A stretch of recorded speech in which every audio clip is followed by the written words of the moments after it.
Welcome back to the Alienware Lounge. Joining me here once again, it is Zeros, Aggro, and Ionic. And guys, I know we want to talk about that match 3 that just happened with SK upsetting Splyce, but we do have to move on to the 4th match, everyone, which is going to be Renegades versus Eunited. I mean, if Splyce wasn't a lot of people's favorites, it's probably Renegades that people are looking at. We just saw one of the favorites get upset. I'm sure Renegades is on high alert now for what's going on. It's going to be a lot of fun, guys. We're going to start it off with welcoming Eunited to the stage, your number 16 in the SPL, Eunited!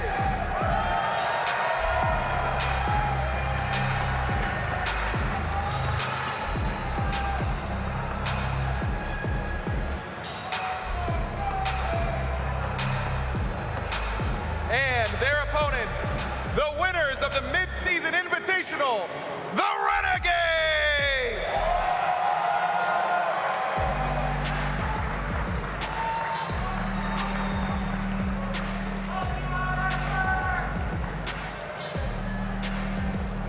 Renegades versus Eunited here, guys. This team that you just said, Aggro, that if they didn't have the favorites in Splyce, they're probably favorites for Renegades here, ending phase 2 with an 8-1 record. Incredible run. Ever since MSI, they came out of the gates at that LAN, clearly had the best meta, clearly had the best start on lock, and then they held that title for a long, long time. Only recently did we start to see them slip a little bit. Yeah, and to add on to your point, Renegades have kind of been the trendsetters when it comes to the meta this year, kind of bringing out the 100 mids before anyone else. So I'm interested to see if they have anything else up their sleeve that's going to end up being really strong for this tournament. Yeah, for sure. I think Cherryo even mentioned in one of his interviews that he wanted to hold picks for Worlds in the last weeks of SPL. You also have to think how dominant they were at MSI. No one were even close at beating them. And this is the second time they're at LAN, so let's see if they can do it again. They swept the entire tournament, didn't drop a single game. I'm expecting a lot of big things from Renegades, but Eunited's the type of team that will punish you for overlooking them. I think that we might see something very similar to what we just saw from SK. I think Eunited is not a team that fights well late in the game. I think that they have to get out of the gates early, really center around that mid 3v3, get Ice ahead, and let him carry the game from there. Yeah, and when we've seen Eunited have a lot of success in the regular season, it's been when they've playing pressure, similar to SK, and really running over their opponents in the early part of the game. Yeah, it's going to be interesting this one too, because both of these teams, neither of them played in placement week, right? So we haven't seen this team play for so long. So either one of them could have changed their playstyle completely to what we're used to. And you never know what you're going to get with emilitoo. I mean, he's been inconsistent so far this year, but one of the best LAN players of all time by my estimation. He's up against his former support, who is probably in the conversation for the other best LAN player of all time, who is iRaffer. I'm excited to see those two go at it. I'm sure there's going to be spam taunts and laughs and all that nonsense. Yeah, I think we might even have 3 of the top 5 best LAN players of all time here in Benji as well, who's always been a monster in front of a crowd and at LAN.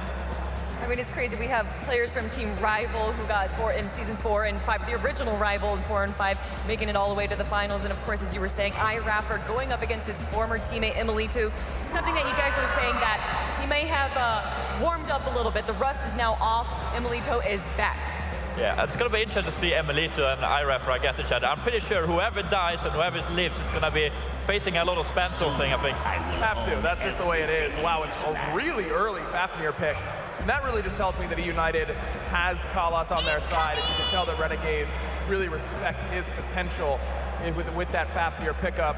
But I don't know. I mean, you mentioned Benji in his dominance on LAN. Jorm is really good. But I just don't know that that's the type of god I want Benji on. I want him on gods like King Arthur and Achilles that are going to run the game. Jorm changes games routinely. He's a huge pick, but I don't know. I feel like we could see higher execution gods for Benji. Yeah, I think at the same time, though, Jorm is a pressure pick that's going to enable Eunited to run the comps that they want and maybe even play through the soul lane through the first 2 blue respawns about. Also have to mention this Fafnir Jing. That's like a super old school duo lane. The support doesn't really go to duo lane anymore, I guess, but the Fafnir stun into Jing Wei knockup, such a long CC chain. Really easy to land that as well if you're as proficient on the pick as iRaffer is. I think that Fafnir are probably a little bit underutilized these last few weeks, but with guys like iRaffer and Kalas and PBM in the tournament, we're going to see Fafnir as the weekend goes on. Something with the prediction videos that you guys were making for the SMITE World Championships that Hindu said that was a similar story with SK Gaming is, what version of Eunited are we going to be getting today? Well, emilitoo is on a magical ADC here, and I think that's where he really strives, right? We haven't really seen him too much on Olorun, but like he's more of a Chronos player, I'd say, but like should be able to perform really well on this Olorun too. It is insane. We are set 4, game 1, end of the day, day 1, and we just got our first Olorun pick. And why aren't people prioritizing Olorun? If you pick them too early, it's easy to pick things that hit them pretty hard. Yeah, Olorun has quite a few counters in the game. It's one of those things where if you can get a really good ult off, it's amazing. And then if you die instantly, you got your ult off, but maybe nothing happened, it's a terrible pick. Finishing out the bans here, who do you want to see Renegade ban out, Zeros? That's a good question. I would assume Eunited is looking to play on Hunter mid, so I would assume Anhur. We've seen big man play a lot of Anhur mid, and with the Olorun, I would assume they look for a Hunter, but they can also look for a mage that's good with Spirit Magus. I say it all the time, so either of those two, I'd assume. I kind of like the idea. They go with your idea, which is ban out the Hunter mid. Certainly fits pretty well, but you've already committed a couple bans to iceice. I think he is the heart and soul of this team. iceice doesn't get off to a good start, this team has no shot in my mind. Now, sometimes iceice gets off to a good start and they still don't end up winning, but we can worry about that part second layer. I really feel like this whole game and Eunited's success here this weekend is really on iceice's shoulders. Yeah, 2 picks that we still haven't seen so far is the mid lane pick for Eunited and Renegades, which I think is going to be a key matchup. BigManTingz against Dardez.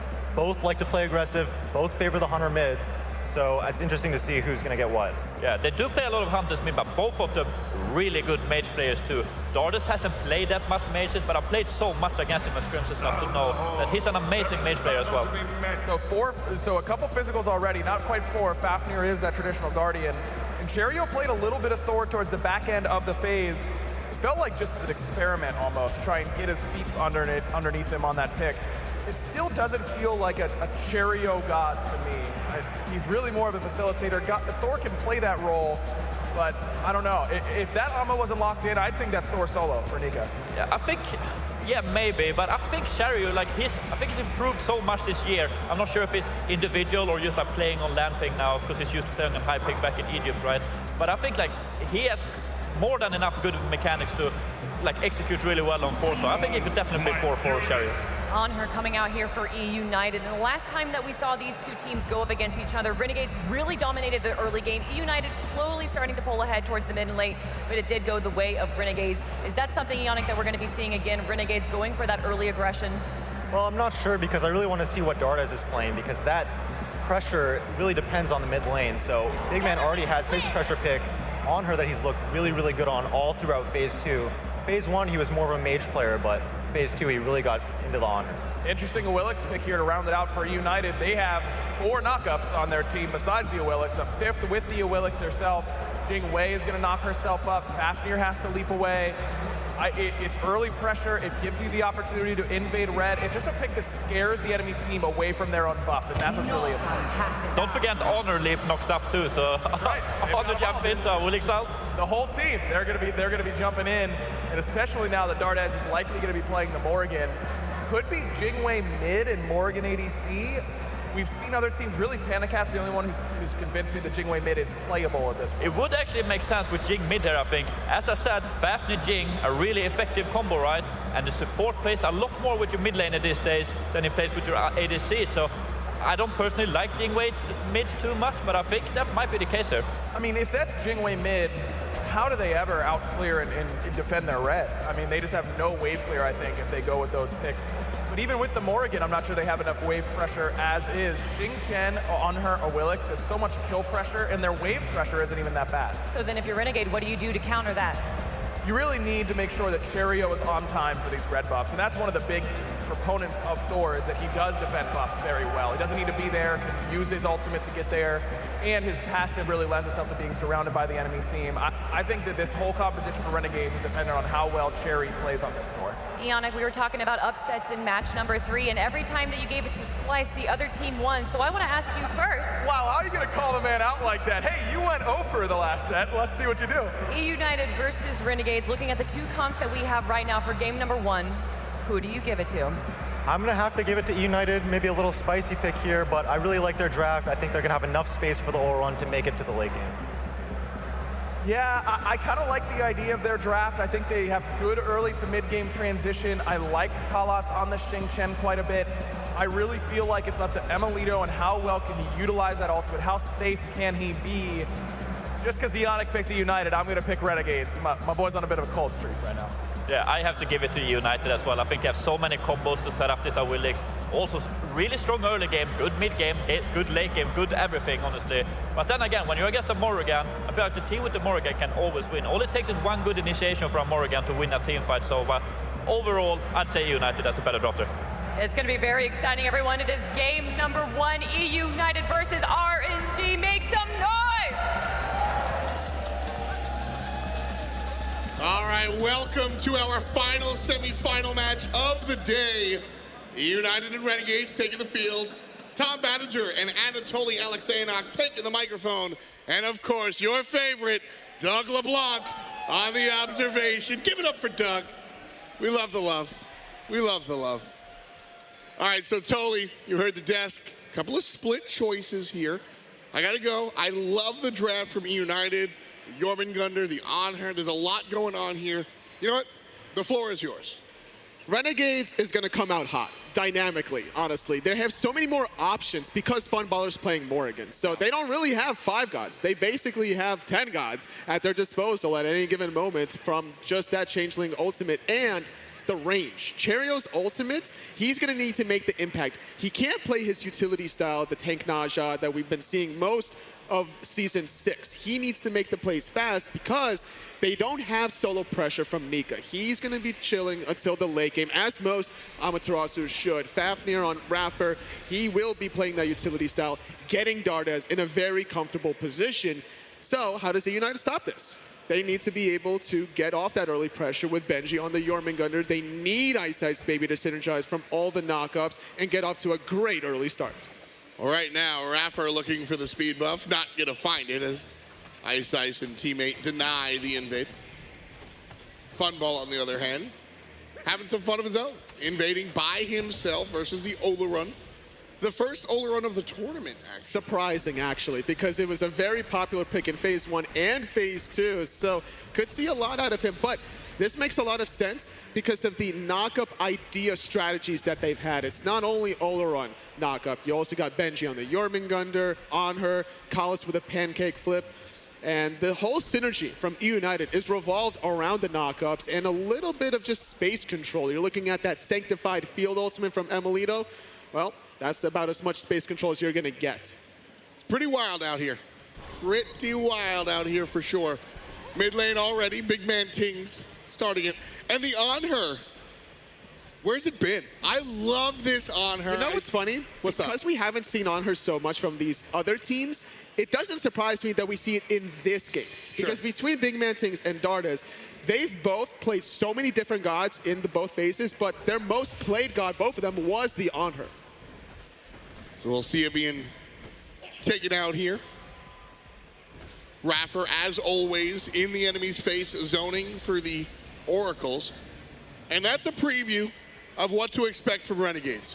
iRaffer, a block ahead of the team, zoning out players while his team's behind him getting the objectives. Oracle's not the biggest one, but that's, like I said, a preview. We're going to see Gold Fury, iRaffer's going to do it. We're going to see Fire Giant, iRaffer's going to do it. Over and over again. And if Renegades has this kind of early game pressure now for Oracles, things can't be too good for Eunited if you think about the late game because of this Amaterasu, because of Morrigan, Jing Wei combination with the Fafnir. We could be seeing a double Hunter strat from Renegades, and then that draconic AoE coerce to melt objectives. Wait for the level 12 from iRaffer until he gets to Frenzy, and that's when Renegades are going to strike at all the objectives. Funball, like you said, could go into the Anhur or even the Olorun, right?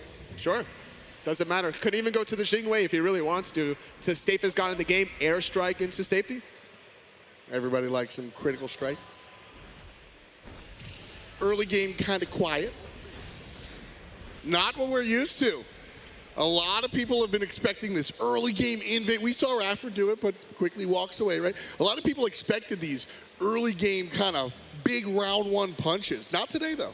I think that when you are the last set of the day and you've witnessed the previous 3 sets, most of those games outside, I believe, of one of them were rather quick, you know, somewhere in the 25 to 35 minute marker.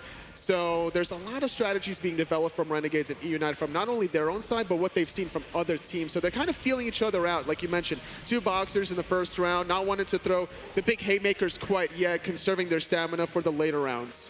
It's interesting because, again, looking at Cherryo, he's going to hit level 5 soon. And once he does, I expect to see a lot of ults. We've seen a lot of the Thor ults on cooldown up, maybe come down, no impact. But I maintain, I love to see those ultimates be used often. As they should be. But the defensive reactions to these Thor ultimates have been at the most heightened state that we've seen in a long time. And I think that's just the energy from the crowd and just being at the most prestigious stage of SMITE here at DreamHack Atlanta. I mean, while we have the lull in the action, had this gush over that Neil play before? Oh my God, it was sick. I mean, he dodges the ult, then ults to stop the berserk. Oh man, I'm sorry. Neil Ma, man after my own heart. SK Gaming, that's an upset. I mean, literally hitting the last nail in the coffin was Zatman going into the Achilles as well to get that fatal strike in the fountain. Impressive stuff from all of SK in the last set, and it would be impressive to see if Eunited could pull the upset against Renegades, because on paper, the Chaos side Renegades is expected to win this matchup during the mid-season invitational. They went undefeated, going 8-0, finding victories over the likes of Dignitas, Splice, and Pittsburgh Knights. Renegades certainly the top card in this matchup, but Eunited are a team that, like I said on the you can't bet on this squad because sometimes they play like a top 2 team, and then other times they're missing the side lanes. That said, here at Worlds, emilitoo has won 2 damn world championships. He knows how to turn up on this stage. So has iRaffer. Renegades here, looking for the red buff invade, getting it, no problemo. Easy peasy. iRaffer stunned, but no follow-up from Eunited. And Renegades take that one nice and clean. Like I mentioned before, Renegades still have a little bit of an early start that it doesn't seem that Eunited wants to contest or understand really how they want to contest. Maybe they're waiting for this mid-game pressure where Anhur gets online, when he gets Transcendence, gets a little bit of cooldown reduction, and he starts making the plays. And there's a lot of setup for this Anhur, specifically here, looking at Callus needing to set up this Anhur. We saw the way the likes of Rival in the very first set had the Horus for PB and Panic Cat playing the Anhur. The long-distance Desert Fury can be used just outright when you have a long enough crowd control to set you up. And BigManTingz certainly is a guy that can do that. Dardez, I think, is the one that put the Anhur on the map. So BigManTingz playing against that. You know, that's something that we don't really talk about enough, in my opinion, is the value of knowing the matchup. You're playing Anhur into the perennial Anhur player. Yes. That gives Dardez has the upper hand. To an extent, yes. But I think that neither player has the opportunity to really outbox the other. Like, how are you going to really pluck away the feathers of a Jing Wei that's flying back in the lane 10 seconds later? There is no TKO coming in that lane, whereas Big Man is still safe because of the shorter cooldown on the Desert Fury, 75 seconds going down to 67.5 with the 10% from Transcendence. So he should be relatively safe, especially if there's a little bit of assistance from Callus with the Blink Xing. Player we haven't mentioned much is iceicebaby. He's had an interesting year, kind of up and down. He has not really kind of grasped that success that he had previously. But when he plays these characters like the Awilix, this is what he was successful on once upon a time. And I think if you're a fan of him and his playstyle, seeing him on a character like this bodes well for the team. It's hard to really predict what god he's going to play or how he's going to build it. One more time, the red buff invade comes out, and the ultimate going to be dropped by emilitoo. That pushes all of Renegades outside. Meanwhile, Cherryo lands on the back end, forces the ultimate out for the Anhur. emilitoo in trouble. Desert Fury, but Funball is the one to put it down while BigManTingz eats back.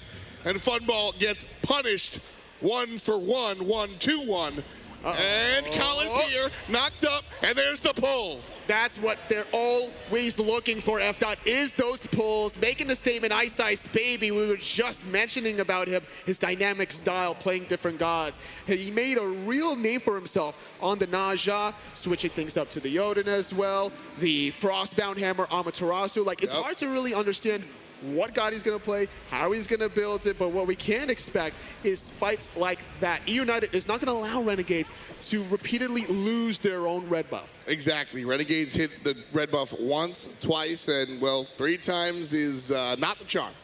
That's the time where Eunited is able to play defense and shove the opponent out, even get a kill on top of it. I mean, F. fool me once, shame on you. Fool me twice, well, I just can't get fooled again at that point. Well said. A moment of zen with Anatoly. Mid lane matchup one more time. BigManTingz, red buff in hand. This is where Anhur gets scary. Next back, he'll be able to, there it is. I was going to say, next back, he'll finish that Transcendence after those kills, and this is where thou shalt not enter mid lane. BigManTingz will stun and gun, and you are going to regret that decision. Renegades are like, although I walk through the shadow of the valley of death, I shall fear no evil against this Anhur. No Hunbats here. Stop. Okay. Continue. Totally, there's no Hunbats. Kala's trying to sneak in lane. No punishment from Dardez there. Totally literally walking away from me on stage. I wish this court was a little longer. So this Morrigan matchup, Zero's obviously a big fan of it. Maybe it's just because Zero's is one of the better Morrigan players in the world. But Zero said something interesting on the lounge. He was talking about any time you have the Morrigan on your team, you've got a win condition because she can dump the kit and then turn into a whole nother kit after that. And more than likely, late game, your best options are tanky targets because you're going to get focused, so you need that secondary life. And then any Guardian at that late game form has a beautiful kit to Last utilize. time Renegades got punished here, but they're not to be dissuaded. Cherryo from the right side, drops a wall, goes in the air. iceicebaby on the right side again, chased out by Dardez. Dardez missing, but there's the stun, and the last hit is strong. Ultimate coming out from Benji to keep everybody at bay. Renegades still looking for the red buff. Cherryo's there, the whole squad is there. And that's another successful invade for Renegades. Making necessary adjustments. The focus target was iceicebaby. The risk versus reward of going for a level 1 blink as opposed to beads. iceicebaby heavily punished. He couldn't get out of combat long enough to escape to safety. Dardez, a hair of HP on the exit there. Tied at 2 after Renegades find their third invade. 3 for 4 so far on the red buff, which is clearly their game plan. That's a big deal. It's not that much gold or experience because of the mechanic of when you're invading, you receive less gold and less experience. In fact, they're even behind right now. But the whole idea is that you're limiting their potential golden experience gain from Eunited, and you're restricting their power access. And as an Anhur player, you want that extra boost of damage on the red buff once you hit your Transcendence power spike. That's the biggest deal, I think, is, I mean, obviously the Anhur's still a threat without the red buff. Absolutely. But you certainly want to keep your opponent down in that regard.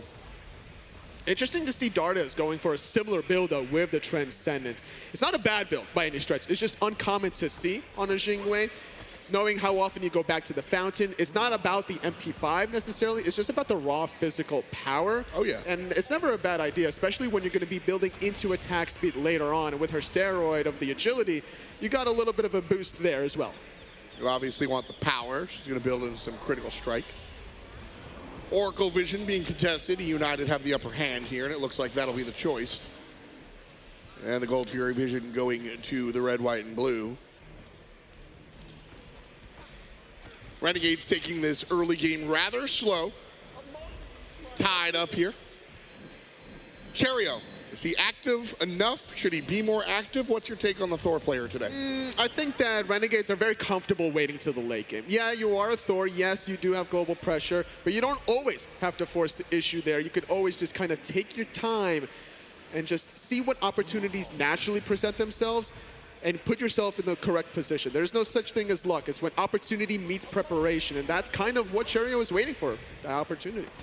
Renegades missed their opportunity to invade the 5th time. And the United defend once more.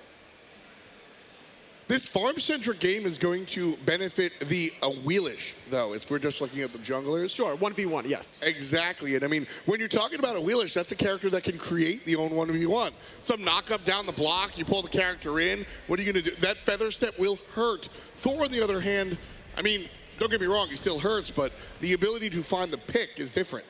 Yes, but I think that the farming-centric game, this one of best of 3 set game number 1, is going to favor out the Renegades, right? Nika on this Amaterasu in a little bit of trouble. Yeah, he gets pulled, and what were you saying, Anatoly? I was going to say how good Amaterasu is late game, but she's pretty good in team fights, not good when she's getting ganked. SMITE 101, you play on the right, we play on the left. Gold Fury pulled, Renegades looking for it. Renegades get it, Gold Fury!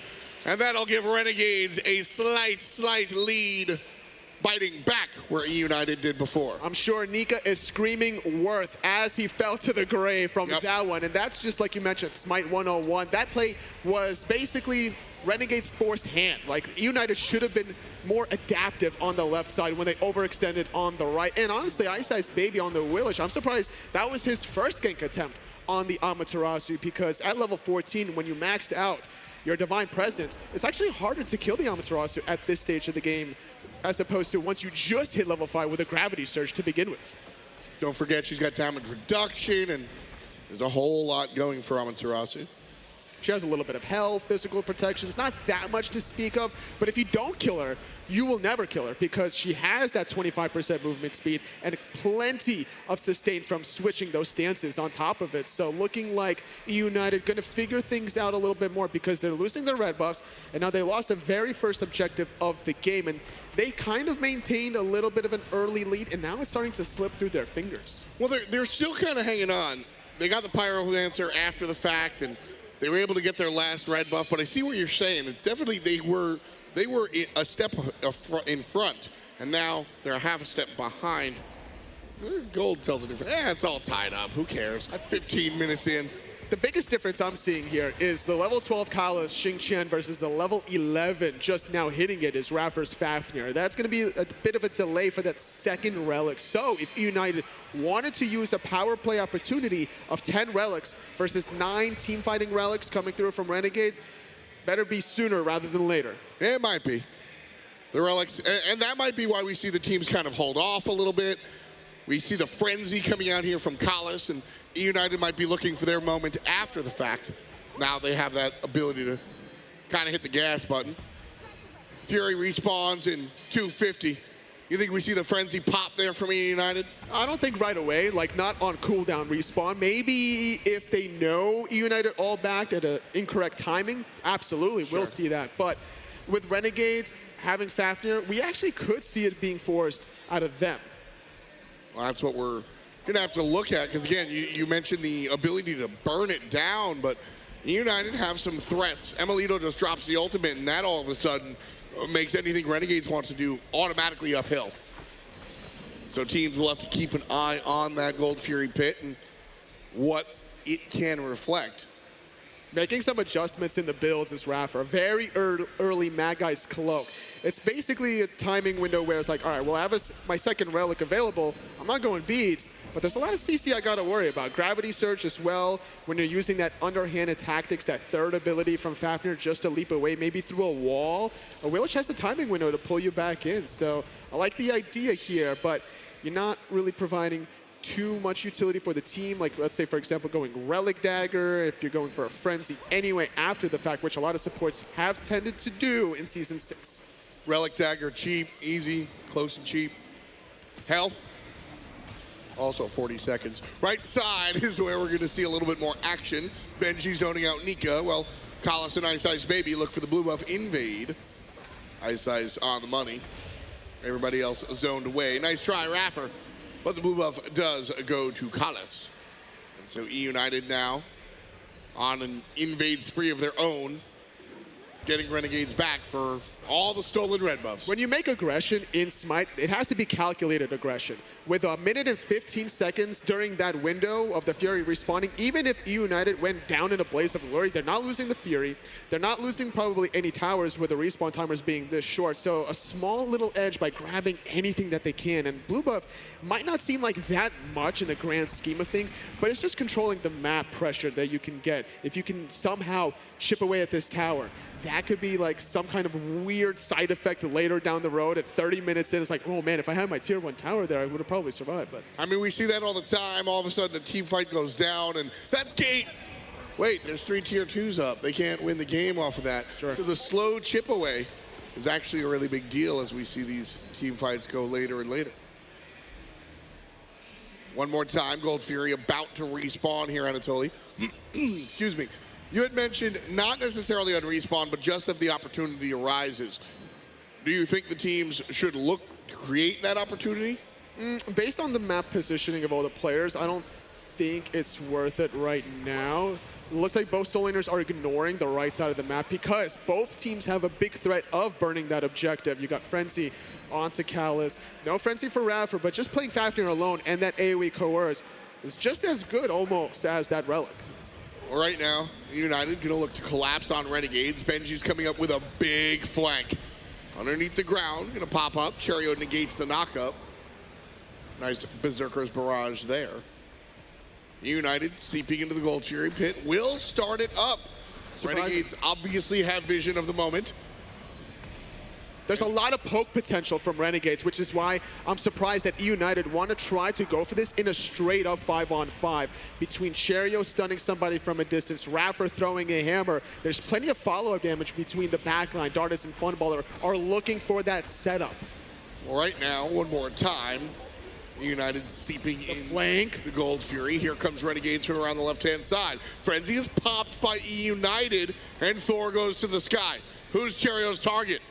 I think it's a reset. Oh no, he goes on to 2, but he instantly hammers away, baiting out the ultimate from Callus. Gets the beads out of Ice, who then pulls one, but jumps over the wall. Ain't no thing. Still 5-on-5. Jumping to the back line is going to be Callus, the support player. Benji trying to help out as well. Callus low. Benji knocks him up, but all of a sudden, no, it's Funball. He was the one, and down he goes. He's stuck behind enemy lines. That was a misplay, Anatoly. I was a little bit too aggressive. iRaffer now in a little bit of trouble. Pops the shell. He barely gets out of that one. That should be an escape from Renegades, but that, I mean, Funball goes into the World Serpent.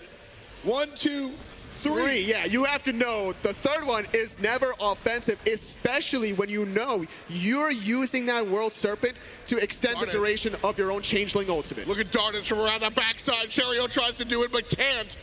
And iceicebaby puts him down.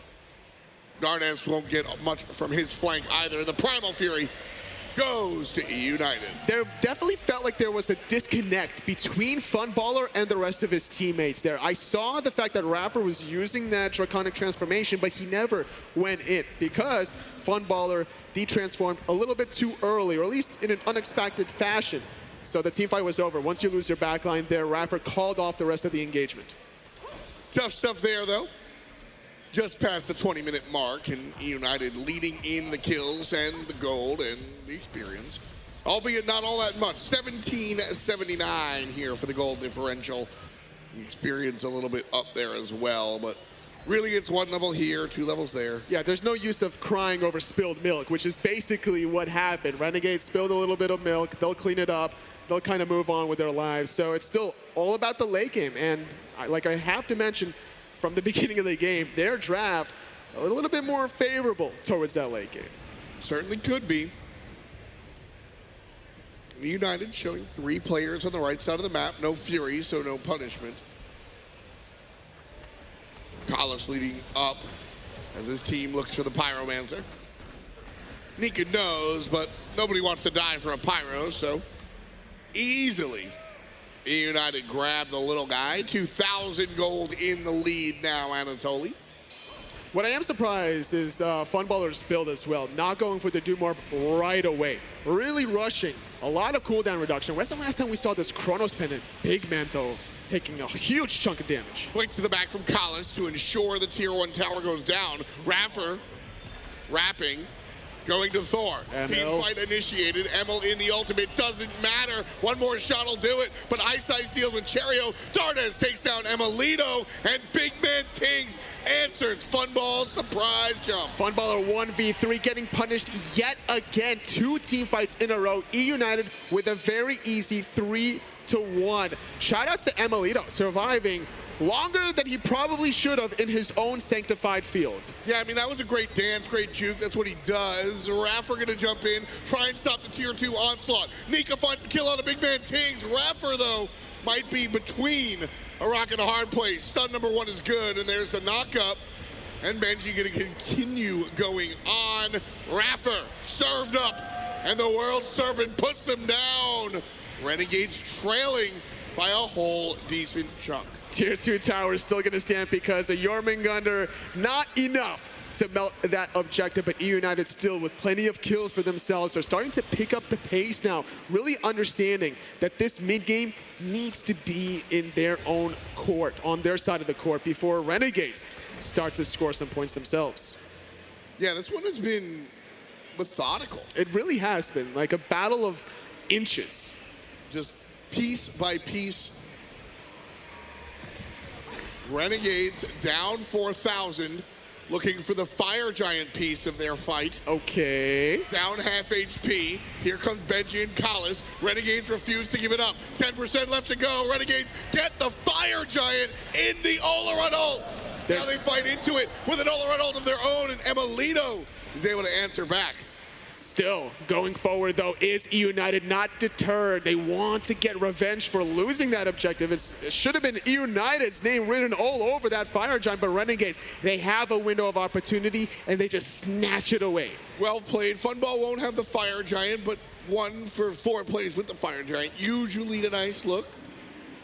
And more importantly, it stops Eunited from getting the fire giant. If they wanted to look for any sort of aggressive pushes of their own, that tier 2 tower, for example, now should last a little bit longer, knowing that Renegades has the fire giant buff. You don't want to fight on the Renegades ground with that buff in their side.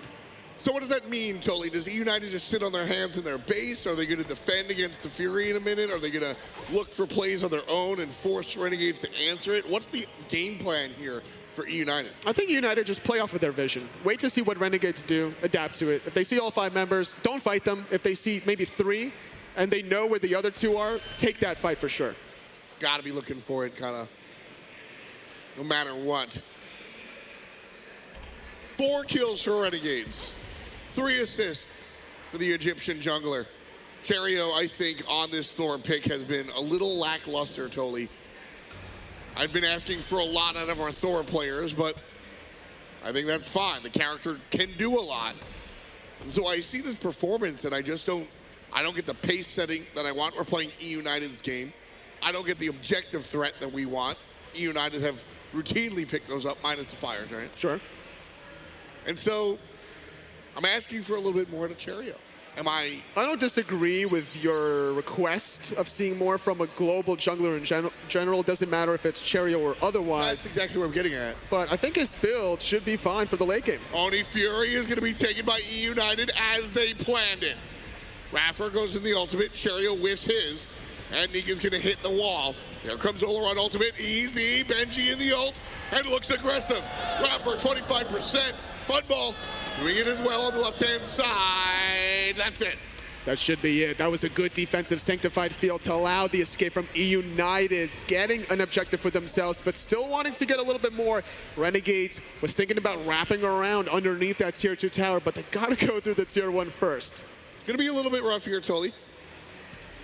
But for Renegades, answering back, the tier 1 tower on the left side is probably the best. It definitely should be the course of action now. You're already dedicated on the left side from trying to stop that Gold Fury. Your final, or I guess first destination towards the Titan room there, securing only the 500 gold, not wanting to overstretch now with a fire giant buff still around their waist for another minute. They're gonna hold off from being a little too fancy. Yeah, they've got the idea. They got something. Very careful. 5,000 gold behind. Renegades have momentum, but not the lead, and that could be a scary place to play in SMITE. That was a very interesting interaction there, because the stun prevents the gravity surge, and not only that, immediately after getting stunned, the Mad Guy's cloak came off of cooldown.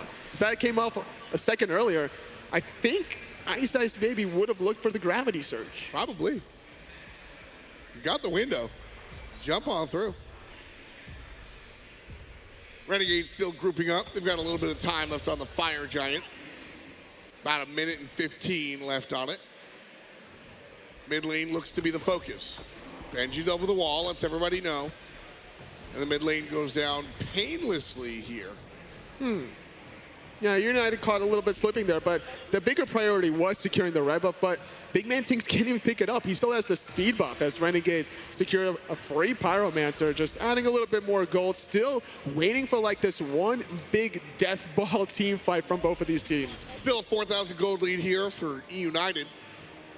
Despite what Renegades have been able to do, they haven't really been able to recover that lead. United have found smaller things around the maps. Obviously, they have the lead in the Gold Fury, 2-1. The Totem of Ku, I mean, that's your world.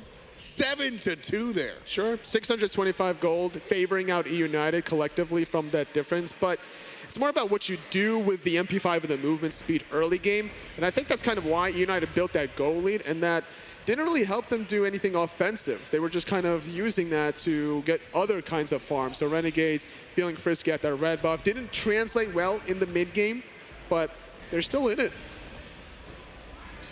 Fire Giant respawning now.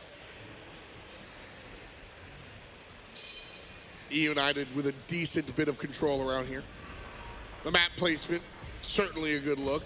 Benji gets caught. Oh yeah, both of these teams have such identical playstyles, which is basically like the biggest stalemate between these two teams. Very similar god pools, similar playstyles. The last time these guys faced off, the average game length was like 40 minutes per game. You expecting the same here? It could be based off of this performance. Well, Benji's in trouble. Will find a way out. Funball going into the World Serpent as well. Looking for the dive, and here comes Cherryo. Frenzy popped on the other side. emilitoo with it, but emilitoo going to be put down if he doesn't wiggle it out, but he does. Dardez takes down Benji. emilitoo still in the Sanctified Field. Funball puts him to bed. And Cherryo trying to find a way on out of there. 2 down. Renegades taking control. iRaffer in the mid lane. They're not. Cherryo in the mid lane. And here comes Nika. They're not done yet. Going on in is Nika. iceicebaby does punish Cherryo for his transgressions there, but utilizing that divine presence just to reposition themselves. Biting off a little bit more than they could chew there, Tom, but I think at the end of the day, Renegades can be very happy with that 2-for-1. I mean, that's what you do to get back into the game. Renegades previously down 5K, 6K, now cut down to a very manageable 2,000 gold, 2,800. So more 3K, but these are the fights that you take. These are the fights that get you back in the game. Otherwise, you sit on your hands and just say, all right, I guess we lose eventually. Yeah, this time Funballer's transformation, a lot safer. Very disruptive still, because both the World Serpent first strike knockup alongside Cherryo's Anvil of Dawn landing synergized perfectly. There was not much Callus can do from getting hit from both of those abilities, but then the third strike from the World Serpent, Funballer finally learned his lesson, played it safe. Renegades looking for the Fire Giant one more time. Don't be fooled by their positioning. They're pushing out the right side. Fire Giant is enhanced. Will be tough. Callus is here, Benji's here. The whole party's here, minus Ice. For what it's worth, Cherryo also off screen. Right side, Benji pushed out by Nika. iRaffer there as well. The rest of Renegades retreat. It's going to be another reset. They're kind of literally playing with fire.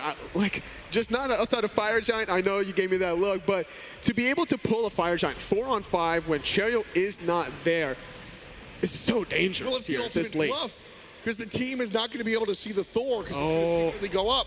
Funballer tries to get a stun onto Callus there. I think he just narrowly whiffed it off completely, because that Spirit's Robe did not proc at all. Oof. Gotta hit those shots. Ping's coming out as Callus gets aggressive. Blinks onto Dardez, and the ultimate is on cooldown. Benji running back with his team. You didn't like that. No, I was thinking about something else. I called it Callus, and then I looked at iRaffer's items, and it was the different item entirely there, so I'm calling myself out. My bad. Usually when my co-commentator makes a visceral... No, that was all me. But honestly, between both of these teams, I'm also in kind of disbelief to see that there was only one Fire Giant in all of 32.5 minutes of play. Both of these teams have been very conservative in this game. Well, we're going to have another one soon. Eunited starting this off. Nice avoidance of the pull. Cherryo goes up. Collis is here, gonna grab one, and Funball's dead before he hits the ground. Ice with the double kill, and iceicebaby continues to do what he can. Nika's in trouble, and BigManTingz sends him to detention. 3 players dead for Renegades. Eunited are too low for fire. Yeah, they have to back to reset now, knowing that the healthy Dardez alone might be enough. So you need somebody healthy to tank that one. Also waiting out iRaffer's Draconic transformation. Not a bad idea in the slightest. Get 2 more picks and then get the guaranteed fire. Well, Dardez is here, and iRaffer is putting iceicebaby in the screws, but BigManTingz one more time continues to bring it home. Yeah, this is the fireworks that we've expected to finally pop off at the end of it all, as the United got a very clean team fight, exploiting Funballer's positioning yet again. Didn't even have a window to utilize that Aegis amulet, and without Funballer, the rest of his team shortly crumbled after. Cherryo couldn't get out of danger there, especially when you're going for the erudite item here. You're the one that wants to be offensive, and when you said earlier that Cherryo needs to do stuff with that ultimate earlier, well, he has to do it now with that item. I mean, Cherryo has been part of 6 out of 7 of the kills here. That just means that Renegades hasn't looked for enough opportunities. I look at the player damage, and I look at the build from Cherryo. Not so thrilled after that. High power Transcendence, high power Erudite, high power Heartseeker, and it's not working out here for Cherryo. Looking at Renegades, totally, I think that they were one of the favorite players or teams in the tournament, but Cherryo has not been super consistent. And here on the world stage, that's going to be an issue. Well, to be fair to Cherryo, he got basically banned out to an extent, like banning away his Serqet, banning away the Naja, kind of putting him in a position where Thor is good. We don't want iceicebaby to play it, so I will select it to help my team. But that's part of the game. You got to be good at Thor if you're a jungler. Absolutely. No, I don't disagree with you in the slightest. Eunited grab the gold Fury. Well, Totally and I argue about what Cherryo is or isn't doing. And semantics at this point. What he's not doing there is, maybe you go in by yourself. Against the Fire Giant team from Eunited, that's very dicey. You die there, and then the 5-on-4 siege for the Phoenixes becomes effortless for Eunited. Very true. Fire Giant, I think, makes the difference. But we're in a 10,000 gold lead here, folks. 35 minutes of play, and Eunited more than doubling what Renegades have brought to the table. I mean, the game was pretty close up until that 18 to 20 minute mark, and then it started to slowly build up from Eunited, and now it's basically almost out of control in this gold category at this. Basically looking for their 6 items now is Eunited. Renegades struggling to finish off their 5th. Fire Giant around the waists of Eunited. The tier 2 tower undefended. Easy peasy for Eunited. No towers left in Renegade colors. Fire Giant on cooldown. Gold Fury on cooldown. The jungle will come up, but Eunited are just going to look for the enemy Phoenixes, it looks like. Nothing else is available. Might have been looking for a trap there if anyone from Renegades was looking for their own speed buff. I'm kind of surprised that Renegades don't wait a little, or Eunited wait a little longer to set up that trap, but still need to figure out during this Fire Giant buff for another minute and a half. Quick reset from Eunited. They're going to clear out the jungle real quick. Fire Giant, like you said, on for a decent amount. Do you back and look for a Phoenix, or do you just go now, wait for Fire Giant again? Can we look at the golden hand? I'm actually curious how much. Yeah, 3,300 for Benji, 3,100 for Big Man. You better spend that gold before you go for the final siege. That's what you want. You want to use the gold in the bank. Because otherwise, your 10,000 gold is not even a 10,000 gold lead. You're not playing with your 6 items there. Well, the United aren't going to listen to us. They want the push right now. Left side is the target, the 4-1 split push, as we see Benji on the right side. Renegades looking to play defense, and Thor goes up. This chases the United off the target, but down he comes, and emilitoo answers with the ultimate of his own. Sanctified Field's there. Renegades should look to back off. And they don't. ML's in a lot of trouble, pinned against the wall. Nowhere for him to go, but it's Benji that strikes first. emilitoo doesn't get put down because of Benji surging forward. Frenzy's popped, and the United looking for take number 2. Benji's still low. Kalas and Emil, half HP. Ice, ready to bang. Left side Phoenix, no defense. And the United again grab the objective. Still with Gravity Surge. I don't think this is going to stop United in the slightest. Now with a 5-on-4 power play for 40 seconds. No longer with Fire Giant, but still with a 1-player advantage, will not stop here. United realize that they need to go here. They've got the lead, they want to play it. Pushing in the mid lane, iRaffer jumps away. No, pulled back. Benji trying to deal damage, and Ice on the chase. Renegades Titan under attack. Benji under attack. Cherryo landing right back into it all with the Berserker Barrage. In a little bit of trouble though as he gets pulled back in. Meanwhile, the pin against the wall. Ice shut down, but Nika is the better part of BigManTingz' double kill. 2 players on D, but only 3 players on O. So United will back off. Cherryo, you could tell by his eyes. He wanted it. He wanted it so bad. And I don't blame him. He needed to defend that middle Phoenix. And it's looking a little grim now for Renegades as they're down 2 Firebirds, having to defend 2 different lanes, the furthest away from this next enhanced Fire Giant. United should be able to secure that objective and then try to strip away the final bird. So totally, I mean, this is always one of the harder questions to do you defend at all? Because you can't 5-on-5 defend the Fire Giant. Otherwise, your Titan dies to our favorite Winions, right? So, but at the same time, if the enemy gets the Fire Giant, you might as well just give it up there. So, do you send Cherryo on the Fateless mission? Just go in and see if you get it, or do you just say, I mean, we'll roll the dice at Phoenix and see what happens? It's all going to come down to how close are these fire minions to your own Titan. If you push them back far enough to, let's say, the enemy's tier 2 tower, maybe you make a play outside of your base. If it's too close to the point of they're at your own tier 2 tower lines and you lose the defense of the Fire Giant buff, you're losing to those minions you just mentioned. Sure. So it's a damn if you do, damn if you don't situation. But if I'm Renegades, you gotta wonder, like, how can you defend this kind of composition? But it doesn't seem to be defending it at the Fire Giant. You gotta be defending properly at the Phoenix's. Funballer, the way he started this game, transforming into Benji's Jormungandr, did not really pan off because of where he ended that World Serpent. He started to adjust it a little bit more, but now it's United with a huge advantage where all their knockups is really disrupting Renegades. 40-minute slugfest. United, honestly, doing most of the slugging. But Renegades, black eye here, ready to fight. And this is what Renegades are doing, and United are responding perfectly. Renegades know that the fire minions are walking up the lane, so they push up the lane as much as they can. This kind of gives them a window of opportunity to go out and play defense. And the United put their feet up and hang out. They're just chilling because they know they just got to wait for those minions to beat the others and walk down the lane. Now Renegades have to go back and do the homework again.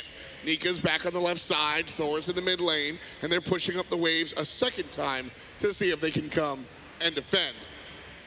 United, though, the clock counts up. There's no timer, and as long as the United stay patient, it should go their way. Very methodical. Like every game that these teams have faced off between Phase 1 and Phase 2, and it's pleasantly surprising to see United make these adaptations from their last performances at the SPL. This looks like an entirely different team. Fire Giant started down to 50. Cherryo lands early, hammers out. Fire Giant still pulled, and Renegades not near enough.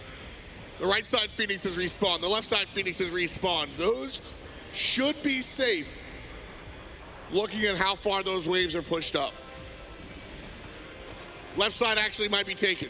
That's all besides the point, as Renegades are diving on iceicebaby. BigManTingz blows the ultimate, and now it's an all-out onslaught. United hit the gas pedal, and they're looking to stay aggressive. emilitoo on the backside gets assaulted by Renegades. The flank is strong, but still no kills. emilitoo dodging, dancing, weaving. BigManTingz puts down the mid lane. emilitoo puts down the solo lane. Benji zoning iRaffer and Cherryo. That's it. And Eunited no longer interested in fire. They want the Titan, baby. That left side Phoenix went down to the fire minions. emilitoo dodging, ducking, dipping, diving, doing whatever at his disposal to survive that one. The sustain too strong for him to fall today. Left Firebird gone, mid Firebird gone, and Eunited like a Trans Am right in the Titan room.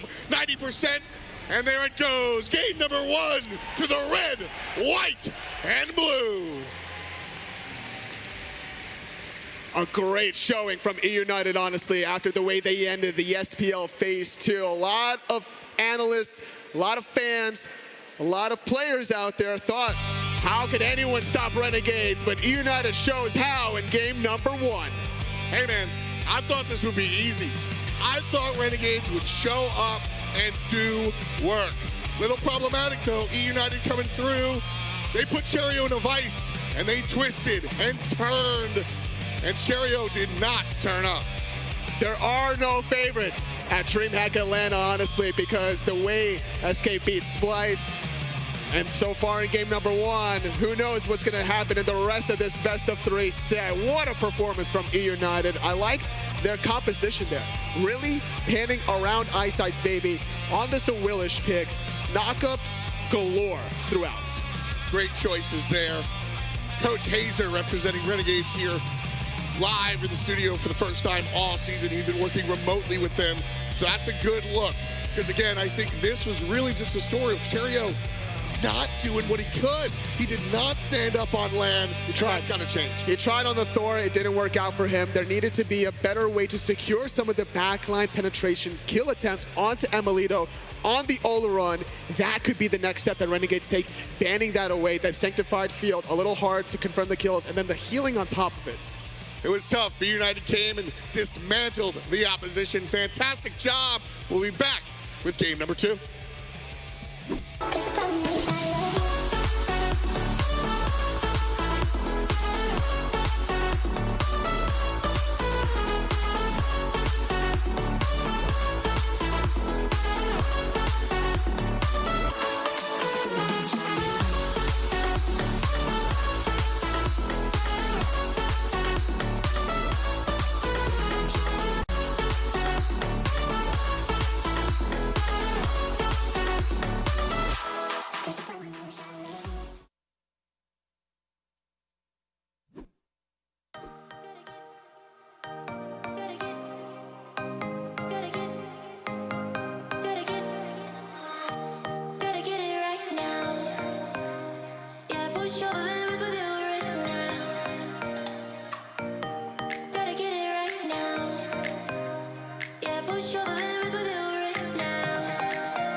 Lounge. Joining me here once again, Zeros, Aggro, and Ionic. Gentlemen, I don't think we're really expecting it to go Eunited versus Renegades in that way. And Ionic, wait, who did you give it to in that game? It was Eunited. All right, the curse is broken. Congratulations, Ionic. You got your prediction correct there. I mean, that game went so long. It was very slow pace there. But there was a turning point. And Aggro, what was that turning point for Eunited? It just felt like Renegades could never get into the back line effectively. Benji was just creating so much space. It was impossible for this back line to end up hitting anybody. Funballer, I mean, you and I were both a little bit confused about his initiation decisions. It just never felt like he was able to find those flanks that you need to be able to find on Morrigan. we talk about it all the time, right? We want counter picks against Olorun. They have an Amy. Amy has a CC immune out, really good at diving the Olorun. Why not look for the Morrigan, flank onto the Olorun, pre-beats, transform into Amaterasu, and just full-on dive this Olorun, you know? I feel like we never saw any good initiations by Funballer. Most of the times we see him transform into Jorm before the fight starts, and I kind of feel like that defeats the purpose of what you want to do as Morrigan. Yeah, I don't know. I feel like Renegades never got a chance to chew through the actives of Olorun, and once he got the Magi's Blessing online, it seemed like he always had his speeds available for the initiation, always had his Aegis available, and sometimes when the Thor dunked, all he got was the Magi's, and then he had to get out. And so easy for BigManTingz to put out consistent damage with that ultimate from a distance, behind a wall, using that ultimate really effectively that game. Ice did his job and really jumped on the tanks. That was the big thing, that he and Kalas worked so well together to isolate the tanks from Renegades. How about Kalas' game, by the way? At one point, he was 0-0 and 16 or something like that. It was insane. He had a phenomenal game on that Xing Chen. Yeah, like, I just think Ice and Kalas, if they get off to a good early game, I feel like they're the best jungle support that's like kind of controlling a whole game. They're just so good when they get momentum going in the early game. Yeah, it looked to me like Renegades was focusing out Kalas a little bit, taking the Fafnir, banning away the Athena, but if he can perform this well in the Xing 10, then that's something else for them to factor in. I just feel like I want to see different carry selections this time around for Renegades. We already highlighted how we didn't really love the Morrigan play by Funballer. Dardez ends up top damage on this team with the Jingwei in really unexciting fashion, just never really did anything exciting, and Dardez is a hard carry for this team a lot of the time. I want to see him on a god that he can impact the game a little bit earlier, and just something a little bit more, frankly, flashy. This dude's an insane mechanical player. I just don't think Jingwei is what you should be giving him. Aggro, speaking on that damage there, and this is something that we said, you know, Big Man was 7-1, Iceice 7-2, Kalas 0-0-6 that, or 16 at the 38-minute mark. But Jormungandr at the end of that game had 10K more damage than anyone else. Why do we keep seeing Jormungandr put through in aggro? This is something that you were saying that it's a safe pick. It really is. It's impossible to lose lane with, basically, at a high level, and that's what makes it so key. But it also just creates so much space in these team fights. It's unpeelable damage. Your support can be next to you saying, hey, good luck. I mean, what is he supposed to do against this giant ultimate that you can't peel away? It's really, really difficult for the front line to deal with Jormungandr and the back line at the same time. And United, or Renegades rather, just didn't have enough burst damage to kill him before he channeled the ultimate. I have one more thing to touch about the Jormungandr as well. Maybe that's the reason why Funballer had a hard time initiation. You know, Jorm, when he goes down to the ground in this stealth, he detects other stealth too, right? So like if Morrigan's looking for a flank and she gets caught out by Jormungandr vision, then like maybe that's why Funballer couldn't find the opportunity to initiate. You guys are going to definitely know more about this than I am, but this is the second time that we're seeing Ratatasker banned out for Renegades here. They really don't want United to grab that. It's iceicebaby, man. That's a classic pick for him. Yeah, classic pick for iceice. These two are also scrim partners, so it could have been a bit of a meta evolving between the two teams. So it could be something like that. Yeah, I mentioned it earlier too. Really strong early game rep, right? And if iceice gets the momentum in the early game, Kalas will go with him, and they're so hard to deal with when they're controlling the early game. Renegades first picked the Jingwei. Look, I know that Jingwei had a sick placement stage. Krim made her look incredible a lot of the time. That was kind of her resurgence back into the meta. I feel like it's an overvalue, right? I mean, I understand Renegades feel like it's a flex pick. They can put it a lot of different ways. But I feel like first pick is so strong right now, and you get so many options to really form your comp around. Jingwei is we don't really know what we want. We'll just pick it for now. We can hold other things until later. I just don't know if I love it in that first pick slot. Yeah, the only thing I can see that why they're valuing this Jingwei so much is that Jingwei's just been popping off in the scrims. That's the only reason why I can see them valuing this Jingwei so much. I mean, for Renegades, it is a flex pick too, right? We saw him playing mid. Funballer has been playing a lot of Jingwei in the regular season, so I guess it's always good to have a flex pick. There's also super safe. She doesn't really have any hard counters either, so maybe they want to wait for Eunited and counter pick them later instead. But at that point, isn't it just kind of worth it to go second pick? Because then you get Jingwei and something else. I don't know that United would necessarily first pick Jing. They might, but it just feels like a little bit of a waste of that first pick slot. I'm interested on your thoughts here for United picking Fafnir and Amaterasu away from Renegades, and we saw them pick it for Renegades. So why would they pick the two gods that we saw Renegades lose to? We talk a lot about objective damage, right? Amy helps out so much with that. Now we have Fafnir with the Horus as well. So I expect a magical ADC for the next pick for United, because if they don't pick a magical ADC here, I'm pretty sure Renegades will ban out at Freya, Olorun, and Kronos. I mean, Olorun is the pick, and they go for it. Serqet can make Olorun's life difficult, but sometimes has trouble closing that gap, and then if she doesn't have purification beads, Deathbane, normally very quick and hard to track, becomes easy to lock her down during. I think that Eunited has come away with a sick first 3 picks, and I'm really not in love with what I'm seeing from Renegades. Yeah, definitely. I think if Eunited can get a nice pressure mid here, something like an Uller, or if they can even get their hands on the Anhur again, I'm surprised it's being let through this far down because it was really a priority pick during phase 2. If they can get their hands on the Anhur again, this draft is looking amazing. Speaking of those respect bans, Awilix being banned out on the side of Renegades there, they definitely don't want to give that to iceice, but what are they leaving open now for iceicebaby?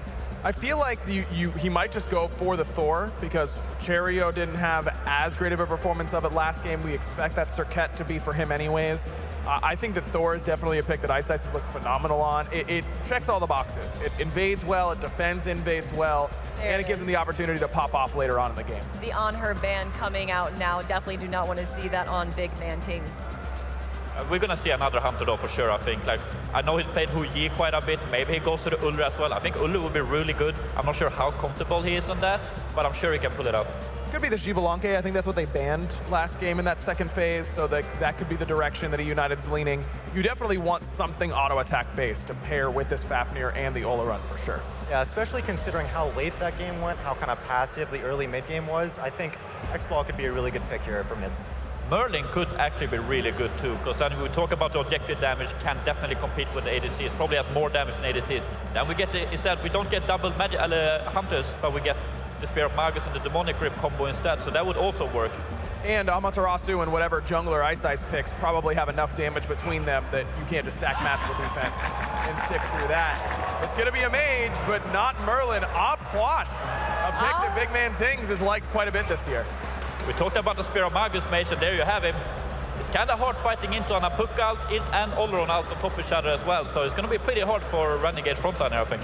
Yeah, Puch, a god that I think BigMan is super comfortable on, and in addition, I think that it really does well into the Horus. Like, if he's dashing away, if you manage to get the 3 on him, that's a big stop. That's a huge deal. I also think that Eunited did such a good job last game of being the counter initiators. They wanted to wait until Renegades wanted to go for something.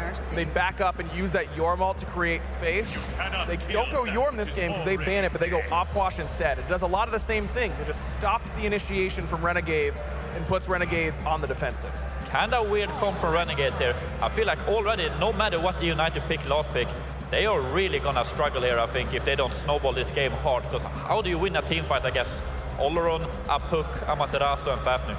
That is a lot of late game damage. Daji as well is such a sick late game god, but she can struggle in the early game. We saw it happen to Scream against SK just last set. I feel like Renegades do have to win this pretty early, and a lot of their picks lend itself to that. Freya, Serqet, Horus, Osiris, all very strong early on. Yeah, there's always the potential for just that early game stomp when you have a Daji, and I don't really see anyone for Eunited to bridge that kind of early game gap for them. All pretty much late game characters, so I mean the first game went really late, so if that happens again, this draft is looking really good for you. Yeah, I really don't like the Dayi pick here though, because like both carries has CC immune out. Almost everyone on the whole team has CC immune out, so I don't really see why the Dayi in this scenario. Why I would much rather prefer something more early game pressure, you know, so you could get your super late game carries to late game instead. Yeah, I feel like I'm missing a Thor ban somewhere, and that's why we don't see that pick. That just seems to be the more obvious one, but Daji much better late game. Every ability she has scales at 100%, so all this power and the Heartseeker and the Transcendences we're seeing do work very, very well on her. I'm just surprised. I do think United has a chance to just get run over in the early game, but if Renegades are willing to play it as slow as they were last game, I feel like United's late game comp is absolutely insane. So for Renegades to help make this not go 0-2 against their favor, you want to see that early aggression, you want to see them making team fights happen. Absolutely, just like we saw SK bounce back against Splice and be on every red buff timer and take those away from their opposition. Renegades have to do the same. You cannot let BigManTingz get these buffs for free. All right, Yannick, let's start it off. Who do you give it to game number 2? I'm expecting some shenanigans from iRaffer, and I think that they're going to be playing a lot through the soul lane and getting that Osiris ahead. I think Renegades is going to take it. I mean, Yannick's hot on the predictions. He's got a 1-game streak. I'm going to go with him. I think United, although I am worried about this Dayi pick, but I think they will make it to mid-game, and I think they're just going to start winning from there on. 2-1 in favor of Renegades here, everyone. It is game number 2, the final setup today. Make some noise for Eunited versus Renegades.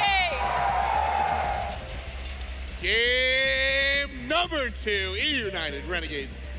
Tom and Tolly on the mic, and of course, Doug on the observation. The best in the business, if I might add. As we get down to it, though, Anatoly, iRaffer right away. Not just him, it's the whole damn team. 5-man group up early on. Slows on a Callus. Slows on a Callus.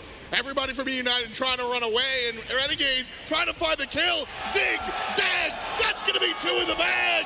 Nika and iRaffer started off hot. It's 2-0 before 1 minute. The desk predicted shenanigans, and guess what we got after? We got a lot of shenanigans there. I love the play and the logistics of that grouping there. Nika on this Osiris, a 5-second cooldown on the sickle strike, applying around a 20 to 30% slow was good enough to get 1 kill and assist in another. I mean, the chase down right there, Renegades were able to turn that. Not only does Nika have the kill and the assist, he's able to go ahead and make transitions. Now look here. Horus still on the enemy side of the jungle. Ice knows about it, so it's not a surprise. Funball on the Freya. Again, just a reminder, we are playing on a previous patch, the patch that the guys played on placements. So this is a different Freya than you guys have access to at home. Tolly, what does she bring? I think she's just going to provide a lot of damage late game. It doesn't really matter the fact that she fell out of favor. You get the attack speed of the Demonic Grip, Telekines, even hastened if you really want to, it doesn't really matter. That late game power spike is hard to really match, even when you're playing Olorun that has plenty of scaling in his own right, going for a very similar build. Not only that, just more escape options with the Valkyrie's discretion. Renegades focused on that red buff invade time and time again in game numero uno. Here in the secondary one, the same damn thing. They were able to find some early game prowess because of it, and despite the loss, it's not the invade's fault, and so I like this decision to stay with the red buff. That's something that they've been making their bank off of, is that early aggression. They haven't slowed it down since that 5-on-5 grouping up. It was very rare to see in Season 6 these kinds of strategic aggressions be successful. Like, they're always grouping for ward placements just to identify where the enemy jungler is starting, where the enemy support wants to go at level 1, and then adapt your own course of action. But to actually get kills is almost unheard of. So the fact that Renegades not only got 1, but 2, couldn't really ask for much more out of them, especially when you have an early game Osiris trying to exploit the late game Amaterasu. And the Horus as well. I mean, Horus is an interesting character. I don't know if you call him early game, late game. He does his thing no matter what. At every stage. Because it's not really damage dependent. Now, I can hear everybody. Yes, he does a lot of damage, but that's not the core of his kit. It's the single target lockdown that's so impressive. A little bit of healing as well is nice. The protection shred that he provides from that secondary basic attack. He's the kind of jack of all trades, not a master of everything, but it's good enough for a utility support player such as iRaffer. Take this or leave this. A more well-rounded Hercules, not a better Hercules. I think Hercules does what Hercules does better. Yes. Horus can kind of do it, not as well, but can do other things. Okay. I think I'll leave it. All right, all right. I kind of see what you're trying to go for, but they, like you said, they provide their own different flavors. They're in the same lane, but perhaps... They're both ice cream. They're just different flavors. Man, you and your sweets, dude. Totally had this brownie before. It was so good. It was good as the United's game number 1. Look at that segue. We'll see if Renegades can bring it back here. Their early game kind of nonsense has given them a 1,000 gold lead here in the early stages. What can they do with it? They'll turn again to the red buff. Callus is here to defend and will take it. Well done by the support player for Eunited. The fight after it, though, not as clean. Big man gets 1, but Cherryo jumps to the backside and takes down the carry. It's mid lane for emilitoo. 3-1, Eunited finally on the board. BigManTingz is going to get favored, while Funballer getting favored for their counter opposites dying on that flip side. So still hard to really say who gets the better end of that. And I do actually think that Renegades does secure that red buff, but not electing to pick it up there. It was just a little bit too late for Callus. iRaffer misses, Cherryo won't. And the second shot, not good enough. BigManTingz survives. Over the wall comes Dardez, and Dardez answers back.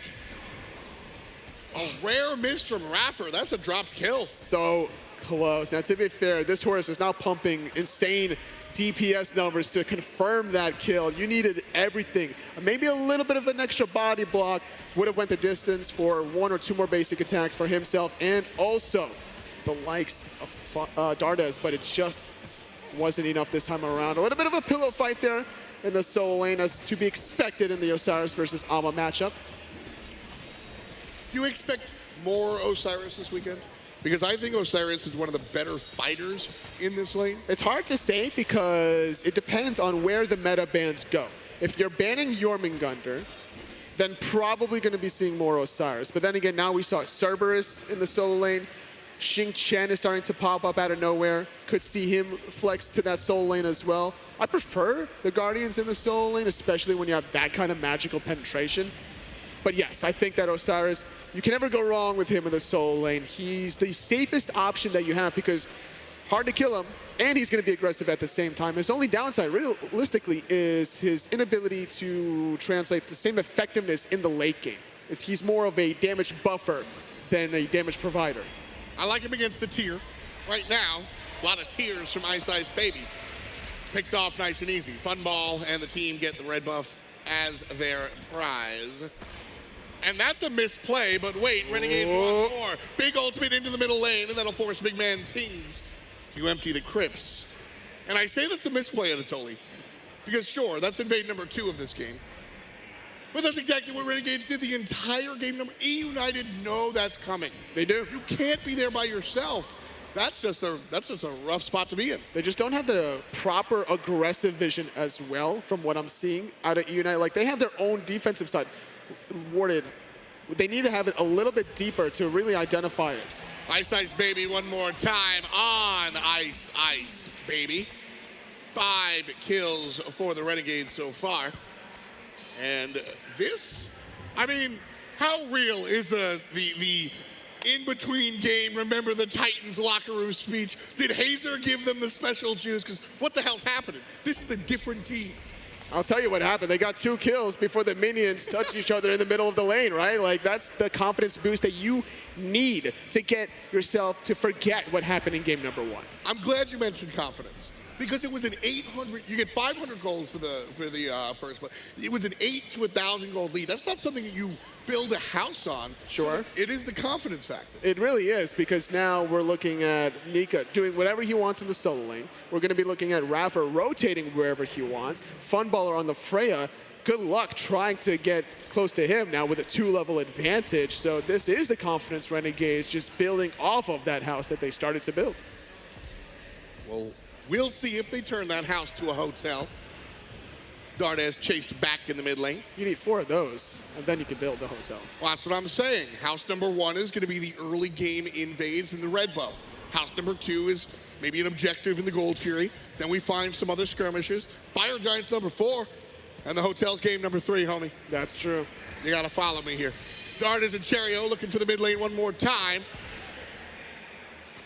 The Cobra Stars will miss. An interesting start to a build for Cherryo. Probably the Ankile is my best guess. Could also be the Runic Shield. But if you're going to be diving the back line, especially against, like, let's say, an Puch, you want to have that silence. Collis knocked up, pushed away, safe under the tower. That is so devastating. iRaffer with the stun, Dardez with the knockup, maybe a secondary knockup from iRaffer. Very, very scary. A little bit of a damage check just to see if they could have found that kill. Now they know their damage numbers. If they attempted that again, maybe Dardez would have committed the airstrike now that they know their damage potential. BigManTingz will be an interesting, that's what I'm looking at here. Either he becomes a complete liability in the mid game, or he turns things around for United. And I was kind of questioning as to why they selected the Puch. Hold that thought, though. All right, Callus is fine. The space control. It's not only Sanctified Field, it's Empty the Crypts to be able to go for round 1 or round 2. You don't want to use both of these ultimates at the same time, so there needs to be a lot of coordination between BigMan and emilitoo. But Callus in a little bit of trouble here. He'll jump over the wall if he's allowed, and he's not. Hot damn. That's the one issue with Fafnir. You can set up all the CC you want in the world right under him. That's why Poseidon is such a great pick against him. That's why Jing is such a great pick against him. You just drop that Persistent Gust right underneath. That's why Funball is a great pick as well. The Whoop is going to help out. iceicebaby again. That's the third death for the Bulgarian. 7 kills in 9 minutes for Renegades. This is the team that people expected here on the world stage. This is the undefeated team from MSI that we expected. This is the team that came late to the party and still made the most noise. This is the team that went 5-4, and they are the boys. This is the team that Jack built. You win. 10 minutes in, still no 1v1 from Funball and emilitoo, and I am disappointed. emilitoo has to be on a different plane of existence for him to take a 1v1 fight at this stage of the game against a Freya. Well, of course, Freya can also just negate the ultimate. And this is a Freya-leaned matchup. Yes, absolutely. Yeah. You basically soar over the sanctified fields. Yeah. No issues there in that matchup. Funballer should be having a fun time. Big picture, we were talking about Renegades and how iRaffer one more time went back to the drawing board playing almost Moneyball. Mid lane could become dangerous as Cherryo chases out the flank, and now they get aggressive. Two-man kiss. The zigzag is strong. Collis goes into the dragon. Ultimate from iRaffer looking for the knockups. Won't be found. That's a kill. Easy kill onto Cherryo, or Cherryo getting onto iceicebaby with that last breath. Feeling a little frisky, Benji forced to dash away onto that tier 1 tower. Callus also having to retreat. This is how confident Renegades are. They see people out of position on the right side mid camps, and they strike very fast and violently. And that's the call there, because Cherryo goes just to make sure that they don't get wrapped around on, and iRaffer goes, F it, kill him. Sorry, I've been to their con before. I know how they talk. Gold Fury down to half HP. And Eunited around the corner. Renegades continue to push their lead 50-100 at 11 minutes. I think all the Renegades fans out there can breathe with a sigh of relief to show that game number 1 was just a fluke potentially, that Renegades are still a very strong and dominant team when they have the early lead. Now, can they translate this into a victory up against Eunited's draft? I'm thinking back to Season 5. I'm thinking back to when Moswell played a lot of gods like the Puch, great defensive measures. So how do they end the game? Shut down this Puch. That's the mentality. That's what they're looking for. That said, Puch still no deaths, but that's Eunited have poked and prodded and looked for a little bit, but they haven't totally dove yet. And I think that's important. They've been disciplined in what they've tried to do. Still a little early for them to go, you know, all deep under the tier 2 tower. They're going to take necessary measures when they see it. They're not going to force any issues. They were very patient last game, almost to a fault. Yeah. But now they've definitely picked it up a little bit. Dardez gets in trouble there. Eunited do 90%, not 100, so he'll walk away easy peasy. Cherryo looking, I don't know what he's looking for, because even if he gets the taunt and everything else, there's nobody within reason to follow up. Use their cooldowns. You have the magic defense against BigManTingz, right, with this runic shield. You want to look for the plays there to limit his damage numbers, because as long as you are standing next to this Puch, reducing that magical power by 50, not only are you taking less damage, but your teammates against the Empty the Crypts can continue to dive as well. But there probably needs to be a sprint, I'm thinking, to make that chase happen a little bit easier against the Puch. Really? So who buys it? Is it iRaffer, I'm guessing. I don't expect Cherryo. You definitely want Blink Serqet jungle. Blink, yeah. Like, you have to go Blink Serqet jungle. Otherwise, why are you playing Serqet in the first place? So, yeah, I want to see iRaffer pick up the sprint here. Cherryo defaulting to more of his defensive-oriented setup play here. More of a hybrid. I'm expecting Relic Dagger, the Runic Shield. So he'll be able to provide some damage, but no Scream Deathbringer just yet. Yeah, we're not going to be seeing the Hydra's Lament, the Spear as well, the Heartseeker kind of Scream-style-esque builds. I'll cry about it, because I do Rengus Mask builds. All right, calm down. The one-shot Achilles build, basically. Okay, now I'm back here. You mentioned Achilles. Dude, that's all it takes? I've been so high on Achilles recently. I love that god. I think we should see more of it. Zeros was talking about how Daji wasn't really his favorite choice. He said maybe a Thor. I mean, put Achilles there. Give me Achilles jungle. Achilles solo? Can I sell you on Achilles solo? Not with an Amaterasu. What about Achilles support? Can I sell you on Achilles support? Going once? Going twice? All right, fine. All right. Sold. So the man on the stage. But see, here's the deal. Fafnir is legendary. I mean, this is what the guy plays. It's like Funball's Freya. It's like Aurora's Hercules. And so, am I the #1 Fafnir fan? Honestly, not. Am I the #1 Fafnir fan with only one basic attack character? Definitely not. Sure. But, I mean, the stock goes up when Callus is on stage. And so, with that in mind, especially now, Toli, SMITE's in a beautiful spot where I'm not saying you can go play Anubis support, but within reason, what you're good at is what's good for you. Yeah, season 6 in terms of god diversity has been the most I've ever seen, honestly. Being able to play the Anubises, being able to play mages in the long lane, the Poseidons in the long lane, right? Like everything. Seeing Apollo again today, Neith again today. I mean, look at Space Station Gaming. Unfortunately, they did not make it. That said, Jeff Hindley is in the building. Go chase him down, say hi. Give him a high five. But look at Space Station Gaming. They had some troubles, and what they did was when they picked up steam by making Andy comfortable. Scylla, Camazotz, those are the best games that they had all year. Pele, Thor, like he played a lot of diverse gods there in that long lane. And that goes to show that you need to have a little bit of comfort. But sometimes when you are picking those comfort picks for your own specific lane, you're altering the rest of your own composition, which could be problematic if those other members aren't comfortable on those picks. You're also leaving the tier list open for the enemy team, which can be dangerous as well. You can pick all your comfort gods, and then when the enemy squad has Persephone, Thor, and Isis, you go, oops, we messed up. We don't goof. Either way, Renegades, comfy as a bug in a rug. iRaffer getting kind of crafty here, all the way to the Fire Giant. Pyromancer being threatened by Eunited. Renegades with a 6K lead. Renegades get the Primal Fury as iRaffer surprises on the right-hand side. What a deke, what a juke. That was good. Everyone from Eunited took the bait, and now it's Renegades going in 3-on-5. The back off here is the ultimate from Puch is strong. All of a sudden, iceicebaby again is worm food. Big ultimate from Benji, but what can they do with it? Answer, not too much. Everyone from Renegades, healthy as a horse. BigManTingz, a hair of HP. Nika under the tower. And emilitoo toasted.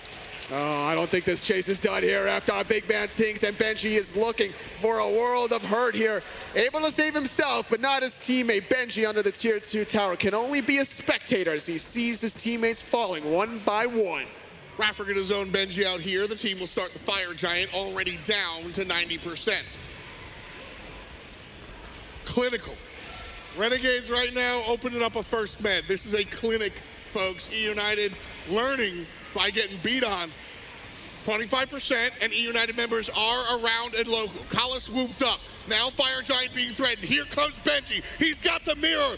In front of him is iRaffer, and the Fire Giant leashed. Benji takes care of Dardez. Renegades back on the objective. Back off the objective. Back on the objective. Daji's here. What's going on? This is terrible for Renegades because Eunited just stole the objective. They did lose Benji and iceicebaby, but they stole away the Fire Giant to keep their hopes alive a little bit longer. I like the play. I thought it was going to be cleaner. Benji kind of messed up that dazzling offensive as he was wrapping around that corner. But a good sacrifice also from Callus from the north side allows Benji to wrap around underneath. It pincers Renegades long enough. I'm surprised they survived as long as they did against all that AoE fire damage. If I'm a Renegade super fan, I'm saying, nah, man, we planned it that way. Cherryo, Make an excuse for them? Cherryo getting the double kill. That's what, no, I'm saying if I am. Okay. Because that's one of these situations where despite everything being wrong for Renegades, it actually works out in their favor. emilitoo having a Fire Giant's actually a pretty big deal. It is. But at the end of the day, Renegades come out on top. They're still ahead, and like I said, that's not how they drew it up. but they will take the result. Oh, yeah. Every time you find those kills, you're delaying the farm, inevitably. Longer and longer. BigManTingz struggling still at this point with his second death now. Tier 1 tower crumbles, Tier 2 should fall shortly after. 15 seconds remaining on BigMan's respawn. Nika is a big boy. Level 18 with a Georgian player. Right side, iceicebaby again denied the flank. He's 0-6-2. Not the best game here for Eunited's jungler. Renegades have taken advantage of him time and time again. At this point, it doesn't even look like he's in the wrong spot, Toli. They're searching him out. Now, the thing was, Zeros made a great point on the desk that I wanted to elaborate more on, is the fact that this dodgy pick didn't make sense in the moment. Right. Last picking it against the draft from Renegades. There's so many CC immune options there. Serqet, Osiris, looking at the Jing way. Literally every god from Renegades has a CC immune ultimate to escape the powwow. Would the Naja have been a better choice? The reason I ask that is because iceicebaby's hard carry go-tos are the Daji and the Naja. If you had something else to pop purification beads, like a Tier, for example, maybe an Athena as well on top of it, then I could see Naja jungle working out. In this case, as a last pick with the rest of those 4 gods, I would probably like to see maybe Fafnir or a Mercury instead. Benji is going to have a bunch of players here. Whooped up. Here comes the rest of the Renegades. There's the sprint. You asked for it. I got it. There it is. Benji controlled to all hell. Knocked up, stunned, put down. How many CCs are there in the game? All of them just hit Benji. The crowd cheers for Amaterasu to die. Not Benji, just Amaterasu. Sure. Cherryo in a little bit of trouble here. He wanted to get pulled there. He wants to hold on to that CC immunity. There's no way you're killing the Serqet when you're this far behind. And also now Dardez trying to follow suit here. emilitoo could be the one in trouble instead. Yeah, almost shoved out of the ultimate. Cherryo here slowly zigzagging as the United fight in the field. But Nika 5-0-5 leading the charge. United on the run. Dardez low, Collis breathing on him. Here comes Funball. Get off of my mid laner. And Kieran with the double kill. The lifesteal too much. There's Cherryo picks off iceicebaby. It's going to be a hot to your side. It's going to be Renegades winning game 2 to stretch us to a game 3. You're calling this a win already? Already calling this a victory for Renegades. Off of this play. Off of this play. 20 seconds on Collis, 15 on emilitoo. I'm not sure they can siege just yet. I think we need to see another one, but I like where your head's at. They're going all the way up. Renegades are playing with reckless abandon. Like, Eunited had a 4-on-2 window of opportunity to take that fight on the left side. Instead, they're retreating. They know they can't fight. Yeah. They don't want to fight. Like, they don't see a realistic opportunity to win these fights. They can only defend their Phoenixes at this point. If they overstretch beyond that imaginary horizontal midline, they're just dead to right. Renegades 10 times the amount of kills as Eunited. Over 10,000 gold in the pocket. And 22 minutes of play. This is the type of lead you see in a half hour, not 22 minutes. This is the lead I see in my 10-minute rank games. This is the lead I see in my dreams because I don't play that well. Or on the enemy team. Just don't let your dreams be memes, F-Dot. Damn it, Tony. Funball again. The solo kill. Okay. Sometimes you let the man take the stage. No commentary needed. emilitoo stepped on by the Valkyrie. Yeah, we kind of talked about emilitoo taking that fight against Funballer. Yep. He's on a different plane of existence at the moment. There it is, man. There it is, man. Blackjack for Renegades as they ding 21. The taunt, the zag, and the dot, baby. 22 for Renegades. All right, boys, group up. Group up. United have to figure out what to do in game number 3. What went right in game number 1, what went wrong in game number 2, and how they can close out this set to advance to that semifinals, because Renegades just did a hard 180 between games 1 and 2. A lot of fans might wonder why we don't see the surrender here. Clearly this is a loss. Maybe United can do something nutty, but at the end of the day, we clearly know where this one is going. Totally. You've been a player, you've been a coach. Talk to me about what the losing team does here with use of their time. I mean, you're still going to realistically think of defensive measures for United, first and foremost, right? That's going to come in the form of big man on the Puch Phoenix defenses. Outside of that, all right, positioning matters. You get the right positioning, you get the right items.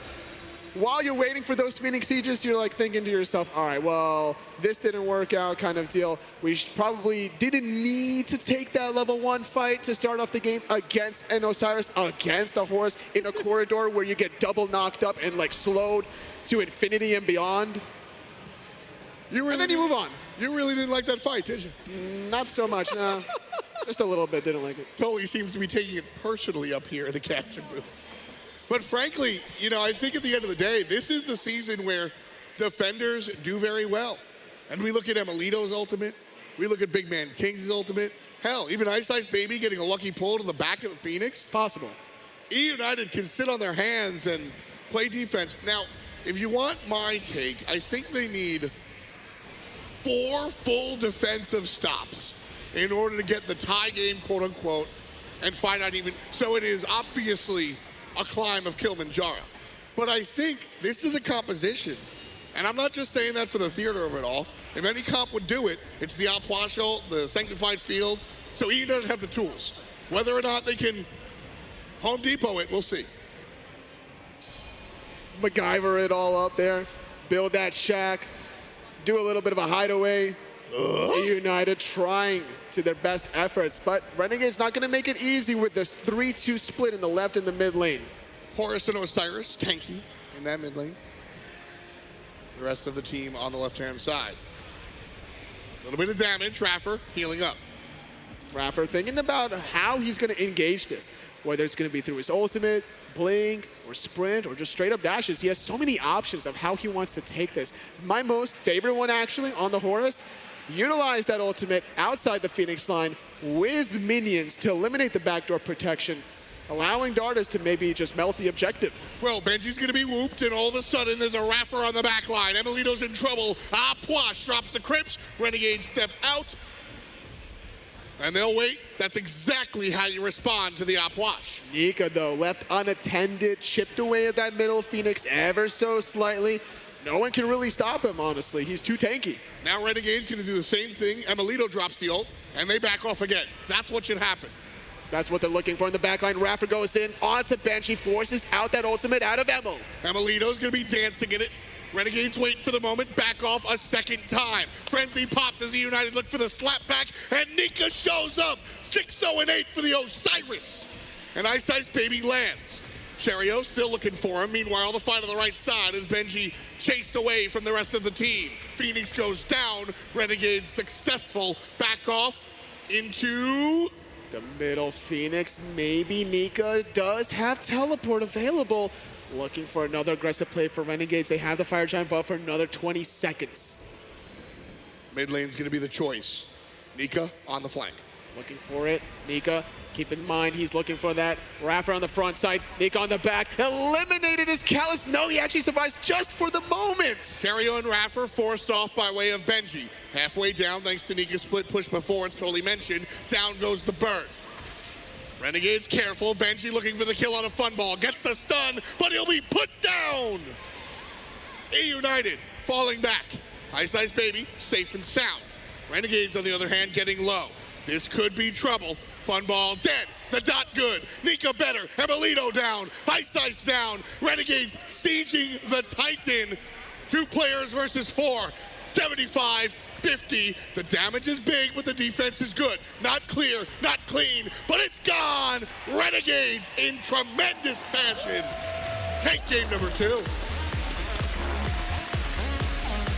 With that level 1 grouping, Renegades cannot be stopped. An impressive bounce back after the loss in game number 1. A very lengthy game into a very short, dominating performance. We're going to a game 3. You know what, Anatoly? Obviously, the fight in the beginning had a lot to do with it. but this isn't a game that I look at and go, all right, they cheesed them in the beginning, whatever. They had to keep the train rolling. Cherryo stepped up like we asked him to. iRaffer played like iRaffer does, and Renegades, I mean, they took the bandana off. There's a reason why Serqet was banned in game number 1. We saw the way Cherryo performed on that goddess today in game number 2. We might see it again in game 3, and I like the adaptations there to be able to really exploit Big Man on this Puch. The dodge he picked didn't make too much sense for me on iceicebaby. Needed to be more either pressure early game with a Fafnir or late game focused on the Mercury. I think a lot of people look towards the solo lanes, maybe the support roles. This set has been about the jungles. We'll see who steps up in game 3 after this.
Heimdall, do you really think you can stop me? That's why I'm here.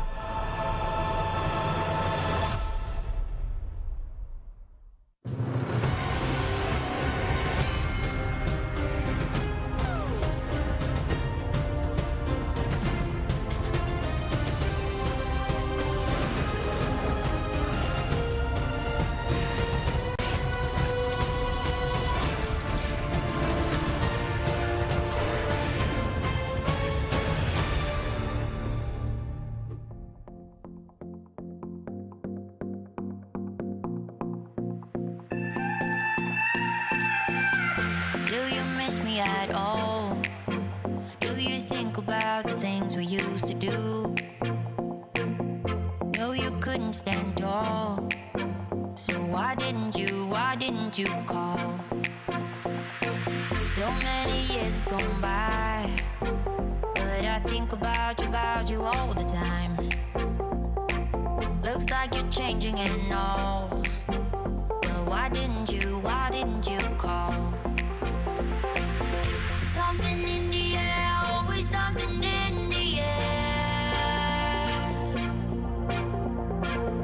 Inexplicable, I can feel it in the air.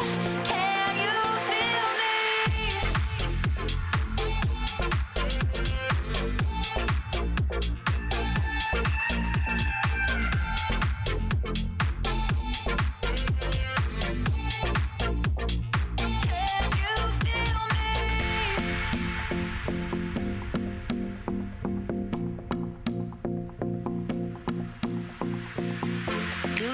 Me at all?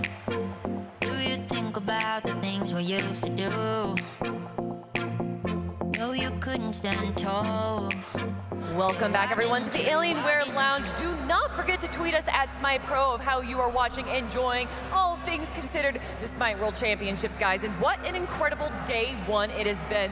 Any kind of matchup, any kind of teams dominating, the upsets, everything has happened here in day 1, and we could have possibly saw an upset of Eunited beating Renegades, but Renegades game number 2, that's the Renegades we know and love. I mean, we were talking about how they have to get off to a hot start. They can't let Eunited just farm their buffs all the time.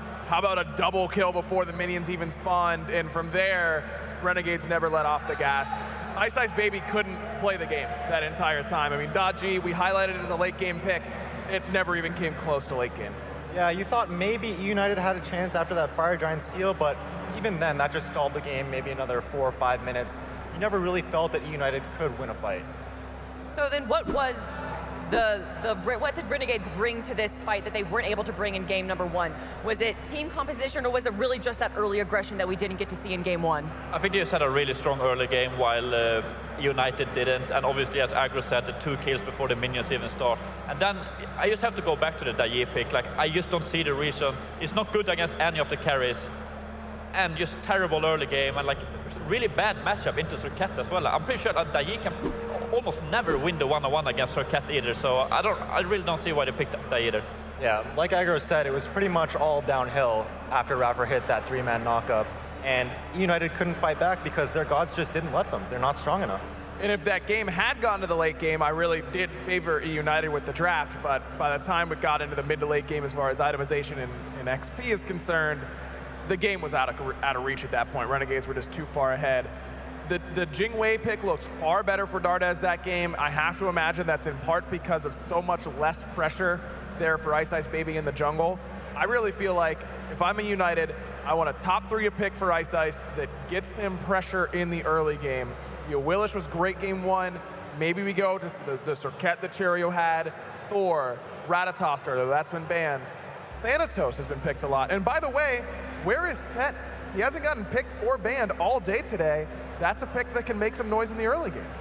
Yeah, about the Set though, it's more of a dual lane god now, I feel like. We don't see it that much. We saw Layers play it at the placement week, obviously, but I don't think it's too great in the jungle most of the time, and not great early game in the jungle either, just a really strong laning phase and a strong 1-on-1 potential in dual lane, but I'm not sure if any of these ADC players here are comfortable playing him. I know Big Man is great at mages, but I want to see him back on an ADC. The Opwash just was not cutting it for me, and he needs to be the one helping his team through the early game. And it could be a mage, but it's got to be one higher pressure than Opwash, right? I mean, Opwash clears the way very well, but it takes every skill he has to do so, and then he usually has nothing left over to fight. Yeah, I don't know how much blame you can put on Big Man for that though, because like obviously the early game, 2 people dying early, and then you have a Daye jungle that won't bring you any pressure at all. So I think the up hook could work, but they just need more pressure with it. Picks and bans have started for game number 3, Eunited versus Renegades here, and we're seeing a very similar story as we saw with game number 2. A lot of jungler bans, but this time focused more on Cherryo. He was such a pace setter that game. No rat ban this time around. It's open for Eunited in that first pick slot.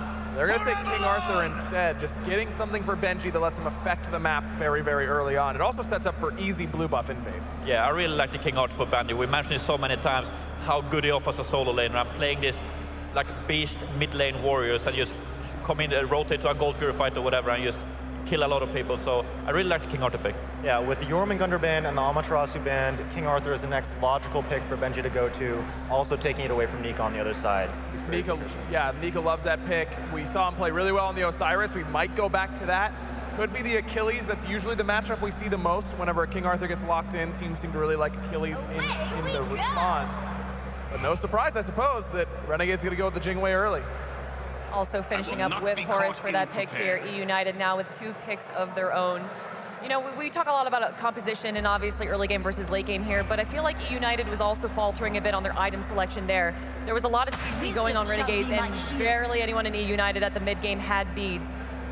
And the lack of pen for iceicebaby when he's super far behind. How does he ever kill anybody without flat pen? I agree. I don't think it did a whole lot of favors, but I like what United's done here so far. I mean, the Athena is a classic pick for Kalas. Yeah, this is a comfort pick for Kalas, something I'm expecting to do really well on. And I think this Hou-Yi looks like a flex. Emil can play it as well, but I'm expecting it to go mid for Big Man, which I really like. Yeah, for sure. And you mentioned you wanted to see Big Man back on an ADC. Pretty sure he's going to be playing the Hou-Yi here. And like, I hope we see something different from emilitoo as well. I want him on a magical ADC, but maybe like try to go for the Freya or the Kronos instead of the Olorun. Yeah, I think he's got a little bit of LAN experience with Kronos, maybe a couple games under his belt. He usually goes to it in do or die situations. I'd expect a Kronos ban, honestly, from the Renegades, because he has always gone to that character in elimination games on land. I mean, this is definitely that do or die situation here. We only have one game left. The winner of this is going to be moving forward to the semifinals tomorrow. Renegades finishing off their first round of picks with Erlong-Shen, and there is the rat ban. I'm surprised that Eunited, I'm not surprised they don't first pick it, but I'm surprised they don't pick it before the second ban phase. You just have that threat of early buff invade so easily with that Ratatosker. And look, they can pick different junglers that do vastly the same thing, which is that threat of early invade. But iceicebaby just wins games on Rat by himself fairly consistently. Yeah, I think they just want to prioritize a strong hunter for big man over the jungle for Ice Ice. As you said earlier, like the hunters for big man looks a lot better than the mages, so I can see what it is. Yeah, I'm expecting a Freya ban to come out of United here. Otherwise, I'm expecting Funballer to run it back on the Freya that he looks so strong on. Man, Freya went from completely dead, literally needing a rework because she was seeing no play at all, to all of a sudden being a top pick, top ban here at Worlds. It's a crazy turnaround. Yeah, I've talked to some pro players, and like apparently telecountering, you always see Freya goes boots into telecountering at the straight of the start pretty much, and apparently it's like a huge power spike. So maybe that's the reason. I'm not sure. I haven't tried it myself, but it could be the reason. Makes sense to me. I mean, it's such a big power item. It's kind of that same slot as Doomorb, right? Where it's expensive, but gives you so much power and leaves it so that all your inexpensive items are behind it. Kind of smooths out your curve. Surprised, by the way, at no Chronos ban for Renegades. They do focus on iceicebaby. And I feel like emilitoo has to go to Chronos here. Osiris being picked out, most likely going to Nika there. Eunited, though, rounding out their last two picks here. Ionic, who do you think they should go for? I'm thinking maybe actually Naja's banned over on United, so something strong in the jungle for Ice Ice, and then they still have a flex going with the Hui, so they could go for a mage ADC pick, or it's going to be the Terra actually. It could be Athena jungle. All right. Interesting. I don't know though. Do you really want to take Kalas off of his signature pick in Athena? That's like his #1.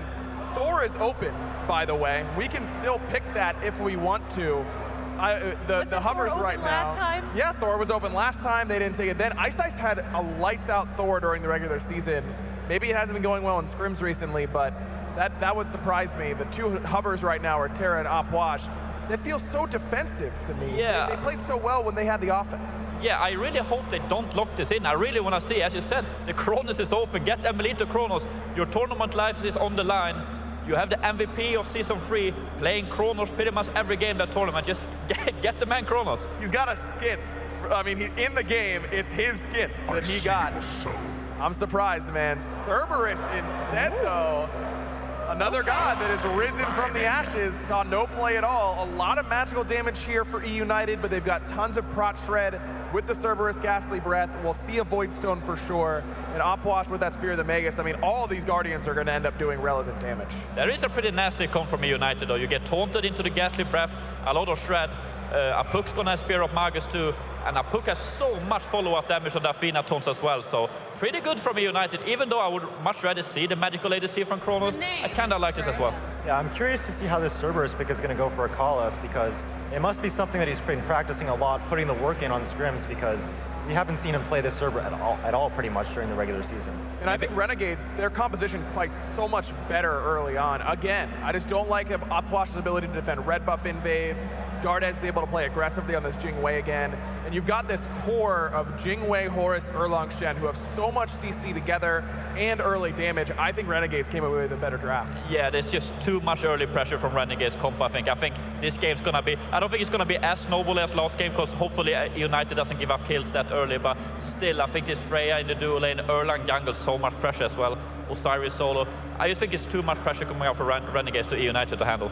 Yeah, it looks to me like Renegades got pretty much all the picks that they wanted. They got the Jing Wei, they got the Horus running it back from the last game.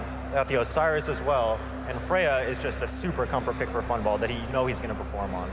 I just feel like this game is on Benji's shoulders as the dude who's got to make a big play. King Arthur, it's a playmaking style god. Benji's so good on land, as Yannick highlighted towards the beginning end of this set. You get him with the first pick with that King Arthur. I'm looking at Benji to see if he can bully Nika out of lane, if he can set up early invades and use those Athena ults aggressively. Another thing, a lane that we need to be looking at here, of course, is BigManTingz versus Dardez. Ionic, how are you liking this matchup in the mid lane? It's looking like Big Man is going back to the op wash, whereas Dardez is on the Jing Wei. So Jing Wei, not too high of a pressure for a Hunter pick, but it's going to be more reliant on who's around mid lane and when, I think. Aggro, something that you were mentioning about Alpwash is that although he can clear the lane, he doesn't really provide much more later on. How do you want to see Alpwash utilized on Eunited's team? Now this time around, you've got better clear along your side with the Cerberus and the Athena, so maybe he won't need to use all his buttons, but that's the big thing. He just needs to use every button to clear the wave. Gentlemen, real quick before we get into game number 3, predictions, Ionic. I'm going Renegades. Renegades. Renegades has too much early. 3 over Renegades, everyone. It's game number 3, Eunited versus Renegades. Let's see who wins the last set. Eunited and the Renegades, game number 3. Rarely do I talk to the crowd, but it's the last damn game of the day. How you guys feeling? That's what we like to hear. Tolly, are you feeling that good too? Oh, I'm feeling the energy here from the crowd. I'm feeling the energy from Renegades after game number 2. And honestly, with another early aggressive start from Renegades, or at least in their draft composition, I like their chances here as well. I think Benji has definitely enabled himself with the King Arthur. Nika fighting him with the Osiris, certainly something we want to look at. But Funball again on the Freya. That has been devastating here. But they were talking about Colos's choice in the support. And Cerberus is definitely one of the gods that he has in his arsenal. How do you feel about Colos's Cerberus? I think Colos's Cerberus is really good early game. It's great for team fights in conjunction with the Alpwash, but I'm a little worried about it if he gets isolated and that he gets kind of taken off early. But as long as he gets through the early game, I have high hopes for Kalos. It's great. It's 42 penetration on the Ghastly Breath.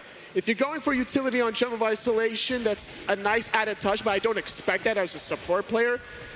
But it's a great opportunity to start team. Oh, iceicebaby couldn't play game 2, not invited to game number 3. First blood again to Renegades.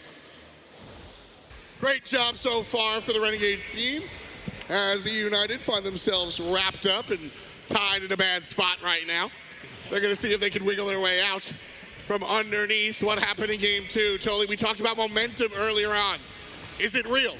It is so real. Renegades won that last game in what, 25 minutes worth of play?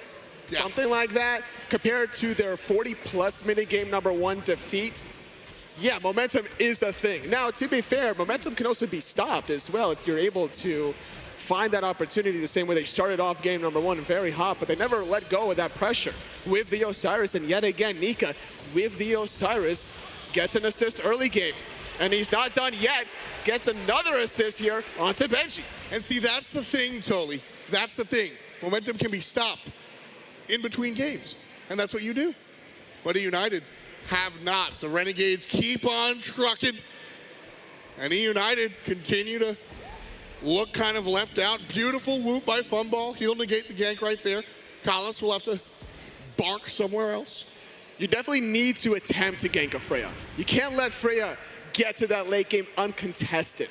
Even though, let's say, the very first set of the day when Arkle was playing Freya was left unchecked, he didn't really do much because of how dominant Rival was in the opposite side of the map. But this last game, number 2, the Freya there on Funballer was a completely different story. He was left unchecked in that early game, and he did the late game Freya things we expect of her. Nice stun by emilitoo there. The dash onto emilitoo from iRaffer will stun him and bring him down to half HP. Hey, what year is it? We've got a duo lane. Yeah, that's right. It's 2019, and emilitoo is playing the Ho Yeet. I think we went back in a time machine, apparently. Players going back to what makes them comfortable. Nika gonna get surrounded by 2, but Cherryo's here as well. Taunt's good coming out, and the Athena dashes to the other side. Damage again. Benji pinned, and Cherryo able to make his way out here. Totally. Yeah. When we look at Cherryo's kind of transition into what he once was, what he will be, et cetera, I maintain that although Cherryo can't necessarily be pure tank setup man anymore, I don't see Cherryo as hard carry guy all the time. I love him on Serqet, Erlang Shen, the hybrid gods that do a little bit of both. Well, I'll get used to it now because on this Erlang Shen, he is going to hard carry already. Part of both of his team's kills, getting the assist, the last kill, or actually getting a kill in the last one, and then an assist in the first one. He's been looking like he's been all over the map thus far. It is only 4 minutes in, granted, but this is the kind of pressure you need from your jungler, especially one that thrives off of momentum, such as Erlang Shen. Cherryo has had an interesting season. For those of you just joining us, Cherryo, a fantastic player. Before we had all the games local, played out of Egypt, very high ping, and so a lot of question marks about his potential because we never really saw it. Then he comes on and plays on a LAN environment, and Cherryo has had some success, but it wasn't the rocket ship that a lot of people, I think, expected it to be when he stepped on the LAN stage. He had a lot of respect from the players, the analysts as well, for his true potential. Some call him the Lanimal back then as well. Struggled a little bit in the Sanguine days, funny enough, with Nika back then, to elevate in Season 4, making it to the world stage with that, what was it, triple Guardian, double Hunter composition that they loved to run back then. It worked out for them. It was their own unique style. And not going to run it back here in Season 6 because of just the diversity of Renegades' God pool selection. I'm looking at Dardez, I'm looking at Funballer. It's just so vast of what they can pick at any given game. You know, and all of what we're talking about is why I think iRaffer kind of picked him up. Funball and emilitoo take the 1v1 again, ult for ult. And I've really talked about iRaffer's ability to build this team, build this squad. Renegades are going to build a lead on red buff invades. Cherryo's able to do just that. Missed the ultimate, but it didn't really matter. I think it was better that he missed the ultimate. That way they could just walk away cleanly without having to attempt to take a team fight. You get a buff, you don't lose anybody. That's a win in my book. I mean, this is a larger lead than we saw when they got the team fight. It's a 2K gold lead at 5 minutes. This is a runaway train. And I mean, the metaphor apropos is Renegades. Their little Bandito logo, right? Okay, I like that reference there. Can they run away with it all, though? Not just this set. Can they go the distance? I mean, that's the thing. Renegades have been, when we look at a lot of the brackets, Renegades are up top on a lot of them. But Eunited took them to the cleaners in game 1. I mean, it was a long one, but yeah, they did win it. And it was tough. So for Renegades to be able to bounce back in game 2 and be that dominant. In the fashion that they did it. And then again here, start off in game 3. A lot of SMITE to be played, Fat Lady, etc. But right now, this is a good lead. I mean, this is the lead you want. We'll see if they can continue making it happen. Dardez, Jing way mid. You know what? I hate this pick, but I can't because he continues to crush on it. And I think it has nothing to do with team composition. And it's just Dardez beating people up because, and take this or leave it, Dardez, number 1 or 2 mechanical player in the game. Of all time? Right now. I could take that. Yeah. Statistically, he's played a different god in every other game between Phase 1 and Phase 2, whether it's a mage or a traditional hunter. Not really playing any melee characters, but that's not what his team needs of him anyway. Yeah. To go from support to transition into hunter for a small time, now dedicated to the middle, shows the true success, because so many players have tried to make that transition, but not to this success. Red buff invaded again, and this time it comes with a team fight, 1-for-1, as Cherryo falls down, as well as Collis, but Renegades got what they came for. Another red buff invade, all told, comes out even, and that works out for the team in the lead. Talking about Dardez, I mean, he started off as support and then moved to carry just because his mechanics were almost wasted in that support role, which, by the way, watch those VODs. God, he is fun to watch in this. He is. Don't watch the VODs of him in carry. It was a little bit rough. But in mid lane, he's making it happen. Trying to make it happen is Benji playing the King Arthur. Not going to really make it happen here. A lot of sustain for Nika with the Gladiator Shield Osiris.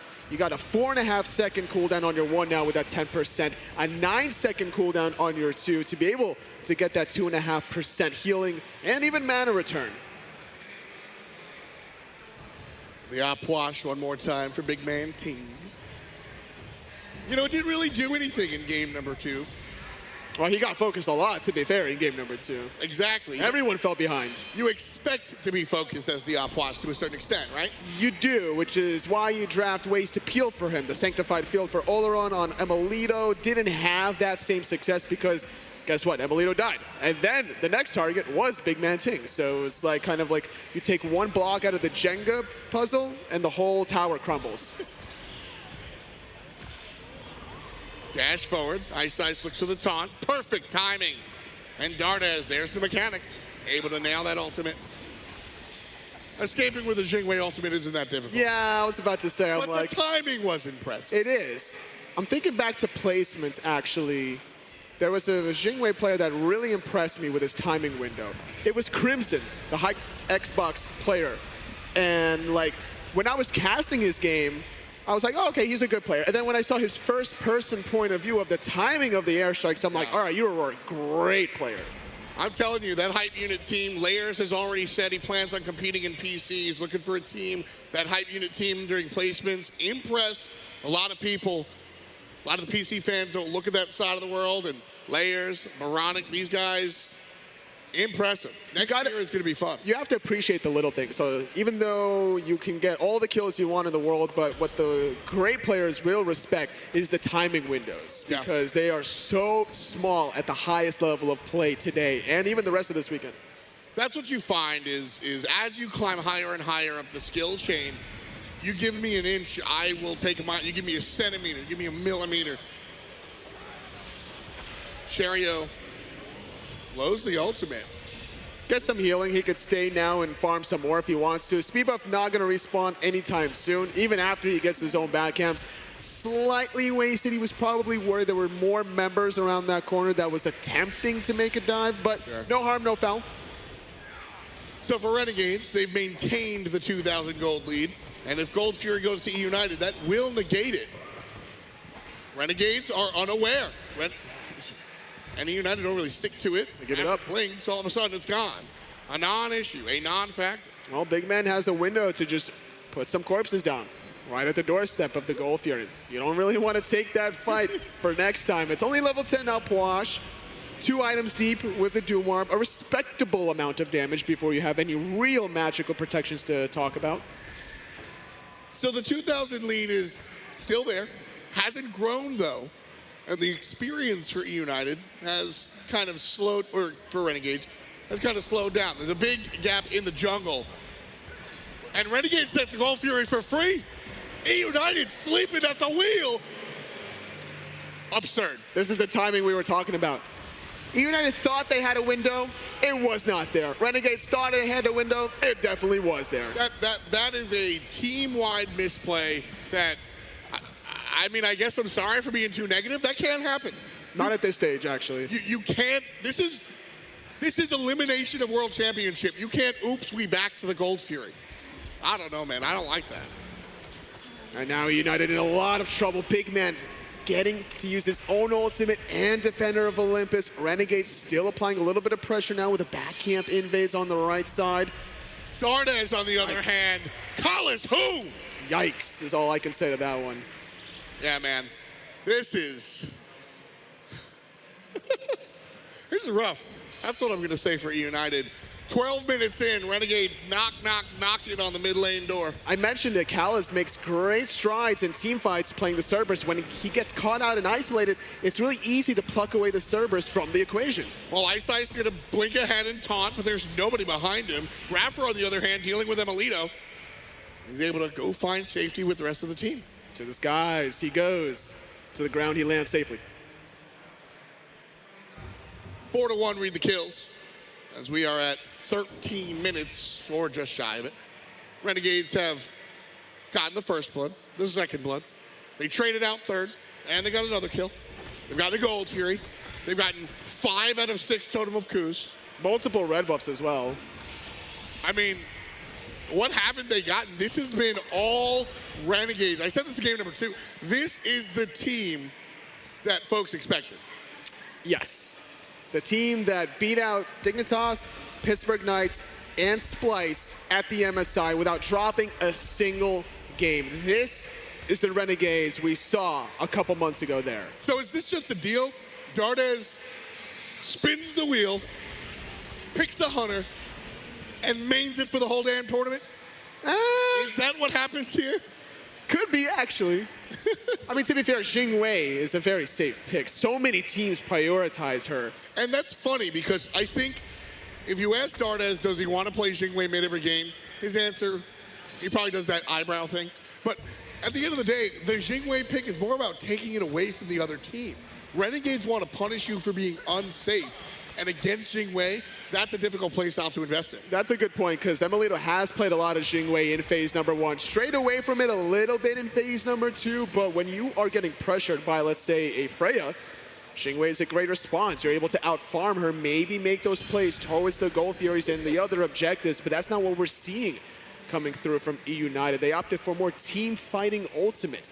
The Empty the Crypts, the Stygian Torment, the Suns coming from the Ho Yi, but what happens if you don't get to the team fighting ultimate usage that you wanted to because you were just struggling so hard in the early game? And even if you get to the team fight side, you get to the team fight side after BigManTingz gets dove, Kalas gets killed, and so those ultimates are on cooldown. Defensively. And Renegades are, that's what we've seen, this aggression from Renegades, early, mid, late, over and over again. Getting a little outclassed here, unfortunately, is Eunited now, as Renegades still looking for some aggressive plays on the right side of the map here. Benji been rather quiet on the King Arthur, 1 death thus far. Being able to outpace Nika, though, in the experience category. A little surprising there. I'm not surprised. I mean, Benji, it's interesting. When I look at the side lanes of United, I've repeatedly said that sometimes I question their aptitude. But at the end of the day, Benji, on this stage, with this audience, in this moment, he is the perennial solo laner. You know, you look at what Variety does, Benji is often right there in that conversation on this platform. I mean, these side laners from Eunited are just world-class prestige players. Season 3 Worlds MVP, Chrono Skin, Deliverance for Energy, emilitoo. It's been a while. Season 4 Eunited World Champion, non-MVP went to Venenu instead, but Kakolan Skin giver, Benji. Kalas, number 5 for Renegades. An unceremonious kill. The mid lane being pushed here. Renegades looking strong. United gonna play defense. There's the stun, and it's all done. iRaffer gets the last hit on iceicebaby. Look where the ultimates are. It's all defensive. It's just stopping Renegades from diving the tier 1 tower, which is not what they were going to do in the first place anyway. Those ultimates needed to be positioned a little bit further north. Benji caught up. iRaffer on the front side. Cherryo on the back side. Benji trying to go north where all the carries are. Will have a brief reprieve with an ult of his own. emilitoo dives. emilitoo gets the kill on a fun ball. But here comes Nika. 1 down. Trades out. Dardez gets emilitoo. 3 for 2. Renegades again on top, but finally, Eunited look alive. They do, but they had to make a hero play to do it. emilitoo dive bombing on in as a Ho Yi is not the play that they need from him. Sometimes you can expect to maybe make that hero play, and with your sacrifice, your team can get 4 members in response and then go for other objectives, but that's not the case here. Renegades are able to make it a clean trade. You know, I actually kind of challenged that, Toli. I think that that's the play that United did need. Just get me on the board, man. Get some kills. I don't want to look at 7-1 anymore. Get me, like, you know what I mean? Just when you're making the plays of dive bombing in aggressively, that's how you know you're in desperado mode, and that can easily backfire. You're down 2K at 1 minute. You are desperate. This is Worlds elimination. You are desperate. I mean, I'm saying there's a smart way to do it, and then there's the barbaric, reckless. Me barbarian, me get killed. You're smorking it up here, Efta. I don't like it. I'm down. Turn everything sideways. Stop going face. It's not the place. Well, the problem for Eunited is they haven't been able to do it tactily. They haven't been able to do it methodically. They haven't been able to do it surgically. They haven't been able to do it meticulously. So they have to go in blunt. Renegades on the Oni Fury. Eunited looking to disrupt. All of a sudden, Kalas is gone. Help from above. And iRaffer side. Looking for Emil, and they find him with the airstrike out of Dardez. Looking for now Benji as he gets rooted, forced to escape now. Nika not very healthy, as is Cherryo. Big man looking around the corner. Tries to get the explosion off. Good sustain from iRaffer. And there goes the smart play. Callus goes in, he blinks in, he looks for the ultimate, he gets pulled back in, gets in a lot of trouble there. emilitoo couldn't get out as well. This is Renegades just playing their lead now. And you mentioned how United can't afford to be meticulous, can't afford to be methodical, but that's how they played game number 1, and that's how they won it as well. Well, it's less that they can't afford it, and more, it just hasn't worked. Not this game, sure. Oni Fury, again, leashed as Renegades look to punish United for sniffing in the wrong neighborhood. Cherryo, isolated, will be put down, and Renegades can't get anything off of it. That's a win for United. A clean pick there, but they need something more than just the one pick. They need this Oni Fury and maybe even a second pick to boot. Oni Fury, the vision belongs to United, but do they have the follow-up? Nika, love that. He's behind the Oni Fury on a Sentry Ward. That's right. That Sentry Ward is so crucial for Renegades. Without United having control, that means Nika knows when to go in off of the Oni Fury health bar. All in again from United. There he goes. The onslaught. Nika from the back line. Good at route 2. Trouble for iRaffer as emilitoo puts the Suns down. And Nika, too far. Double kill for the carry. Benji doing a great job zoning Funballer and Dardez. The front line out of Renegades were making great plays, but so was the front line out of United. Great buffering zone from Benji, preventing any realistic follow-up. Renegades couldn't hold on in a 4-on-5 situation. The lead shrunk down to 2,700. United don't have the lead just yet, but Toli, if I can welcome United back to the match, this is the first time we've seen them since game 1. Yes, this is the plays that they need. Use your opponent's weight against them. Try to sweep the leg. That's how they got Cherryo down. That's how they won the rest of the fight. They get 2 more picks there.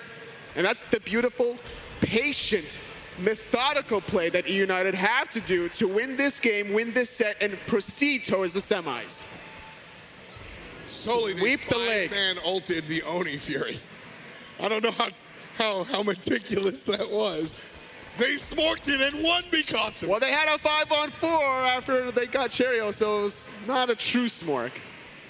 To be honest with you, I think that was all Renegades actually going a little bit too hard. Yeah, and United just successfully took advantage. Benji, stock Funballer or Dardez from following up was the key point, turning point of that team fight. Tier 1 tower, the right side falls for Renegades. Nika used the ultimate on the outside. Funball used the ultimate on the inside. And the United, again, have the ultimate lead. Fire Giant could be next on the agenda, is it? A little too ambitious, I think, for United. Set up the traps. Use it as a bait tactic. If you have the proper sentry vision control around the blue, around the Fire Giant, around the Pyromancer, that's the triangular formation that you need to have to bait Renegades down that corridor of death. Well, the Fire Giant started here. Not really, though. Team leashed. And that's that. I mean, we've seen earlier Fire Giants, but this still would technically be an early Fire Giant if United were to fully commit on this objective. I agree. I think they have the DPS for it. But Renegades are right here. And with the iRaffer ultimate, you're never truly safe. The taunt, Nika is the focus fire up and down with the Lord of the Afterlife. The target now is emilitoo instead. Nika's still low, but pulled into the blue buff area. Renegades are able to group up and heal. Callus knocked up. Cherryo again by himself. Could be problematic. How is Nika alive still? Benji's still alive, fighting for his life. Callus gets taken out as well now, as it's a 2. We make that a 3 for 1, 4 for 1. Funball on the right side and Nika on the left. Renegades turn a bad situation into a good one, doubling the 7 kills of United. Renegades are 5K up, and they're looking for the big guy. No one puts Baby in a corner, is screaming Nika as he was in his own blue buff, fighting for his life around there. A nice attempt from United, but that is a tanky Osiris. Ice is here, and he's going to look for it with a little bit of everything, and Dardez says, how dare you? Hey, Incon stole Fire Giant with a reach, so why not? Why not? Go for it. I don't blame iceicebaby. You have a Void Stone. You have decent damage. I ask for that play every game, so I'm not allowed to disagree. That said, I hated it. I mean, I'm the one that every game I'm like, hey, do you think you should throw one guy? Like, I literally say that every game. And here I'm like, boy, this is a terrible play. I mean, listen, iceicebaby by himself is not stopping tier 2 tower siege. Right. But him by himself could steal the Fire Giant. There is a decent amount of secure with a shield wall, because then, as long as you get in position to drop the shield wall around 5%, you're putting Renegades in this weird limbo mode where they have to halt their DPS. That could buy time for the Fire Giant mechanic to go off and do more damage. And even if somebody dies from Renegades, that's you technically stripping away a Fire Giant buff without actually applying lethal yourself. So what's really funny is that Renegade obviously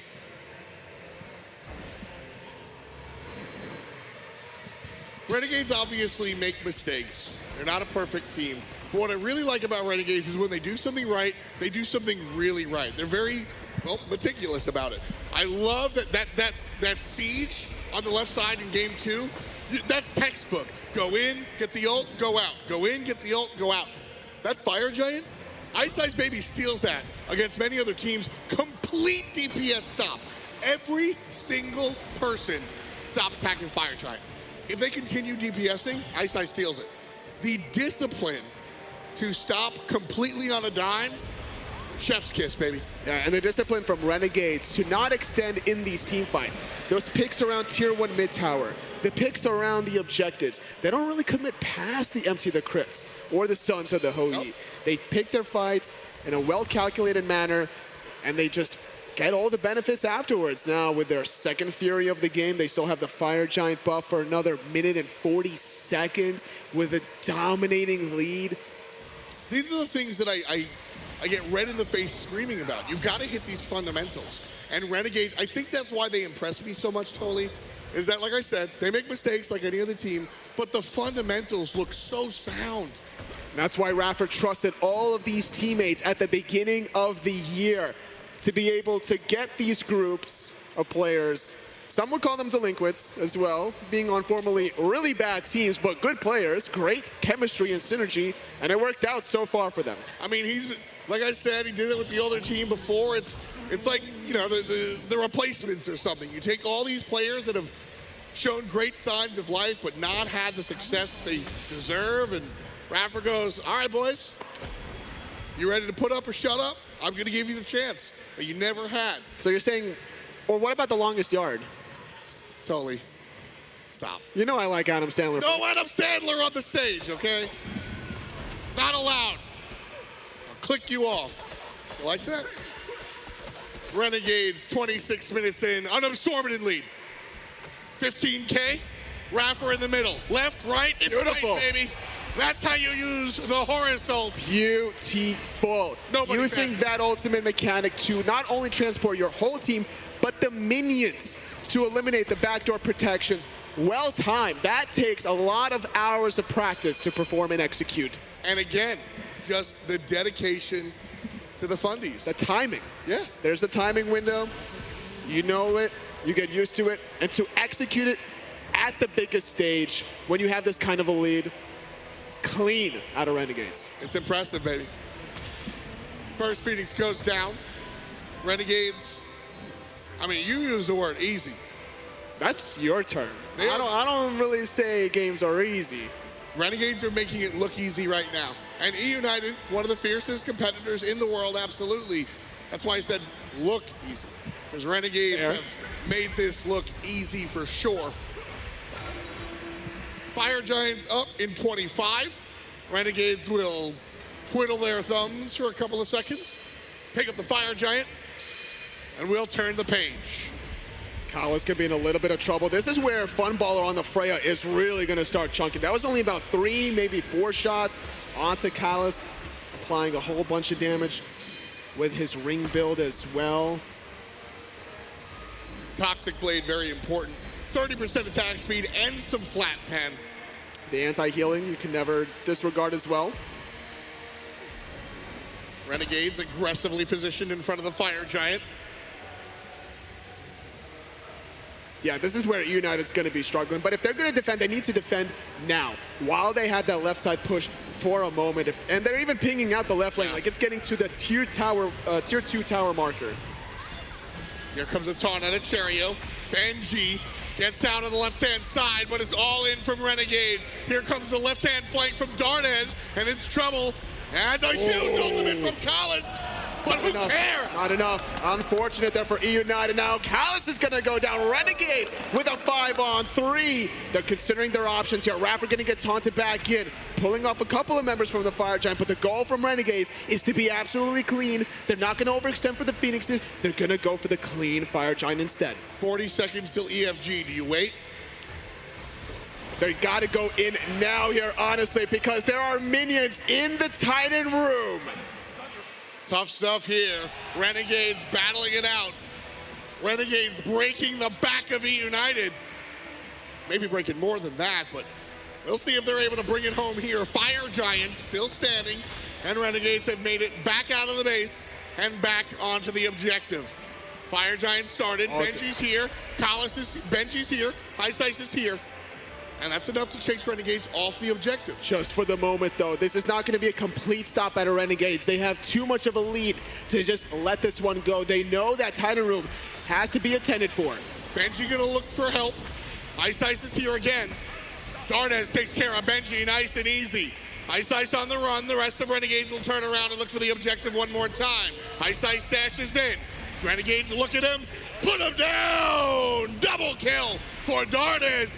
8-0-7 for the Frenchman in the middle lane. Oh, trying to run away there. Nika and Cherryo and iRaffer all on the right-hand side. But look at the minions entering the throne room. If Renegades can continue chasing and prevent the backs, Renegades are going to advance to the semifinals. Totally. What's the minions? It's the Winions! Totally, it's the Winions! They're going in for the kill here after that. Dardez finds the kill. Renegades want to do this with style. Kalis answers back with Nika, but the minions are getting it done.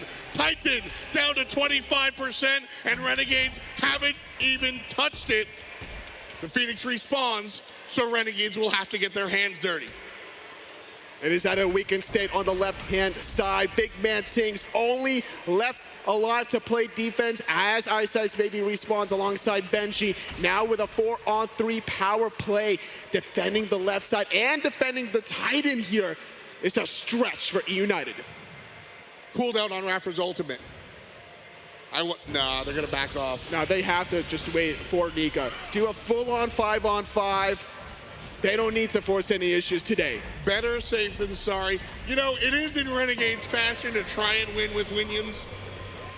They want to style. They're probably going to find a way. I'm calling it now. They're going to find a way to utilize that Horus ultimate and end it with that. iRaffer wants to win the game while standing up from his keyboard. That's the game plan. All he has to do is use the ultimate and let his teammates do the job. iRaffer, one of the more dynamic players. If you've made it here to Hi-Rez Expo, keep your eyes on iRaffer should they take the victory. And if you haven't made it here, we'll see you next year. Renegades have the lead in the kills, 21-8.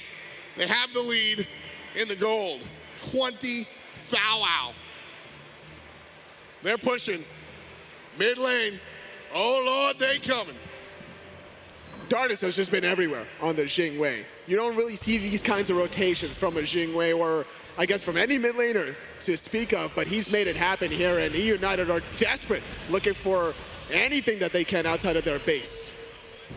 Eunited chased into the right side jungle. Cherryo gonna look for the pin. Everybody else in the mid lane. Nika does the flip up front. Here comes the rush from the Renegades. Suns drop down thanks to emilitoo, and Nika's gonna eat it. 5-on-4. Renegades at a disadvantage, and they back off. This is a small example of what happens when you fight into some of the ultimates out of Eunited. The Outwash and the Ho Yi Suns are too much for Renegades to bear. That was a misplay. Renegades trying to just hammer and nail it here. We saw them kind of take a breather. This is the moment where we talk a lot about momentum and energy. Sometimes you need somebody in comms going, chill. Calm it down. Bring it down a notch. And we'll see after we take a breath.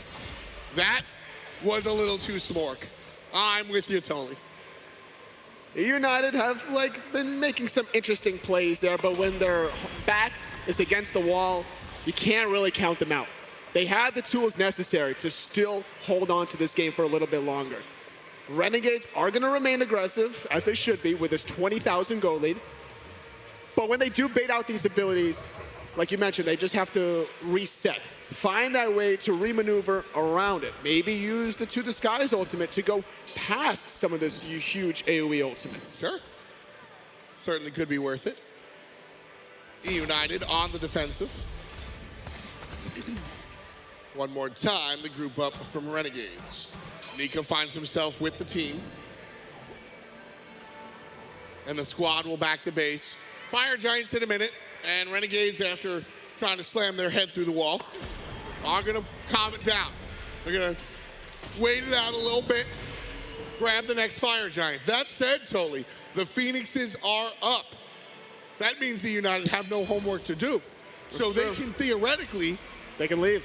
Bang around on the Fire Giant. They can try to defend with their deficit, but it's going to be scary. There are a couple of 3K potions, if I'm not mistaken, that Renegades did pick up along the way. So, the United, yes, their Titan is healthy. They were basically at the brink of extinction from that last engagement, but now with a full healthy Titan and Phoenixes, if they're going to defend, do it now or just wait for the sieges. But they just don't have the vision to really enter these death traps that Renegades is setting up. This is the safest spot they can have. If you look at the sky, you can see Fire Giant respawn. There's the land down. iceicebaby leading the charge. United slowly slipping into the jungle. Looking for any poke that they can get from a distance. emilitoo using that ricochet. Trying to chip away at some of the health bars.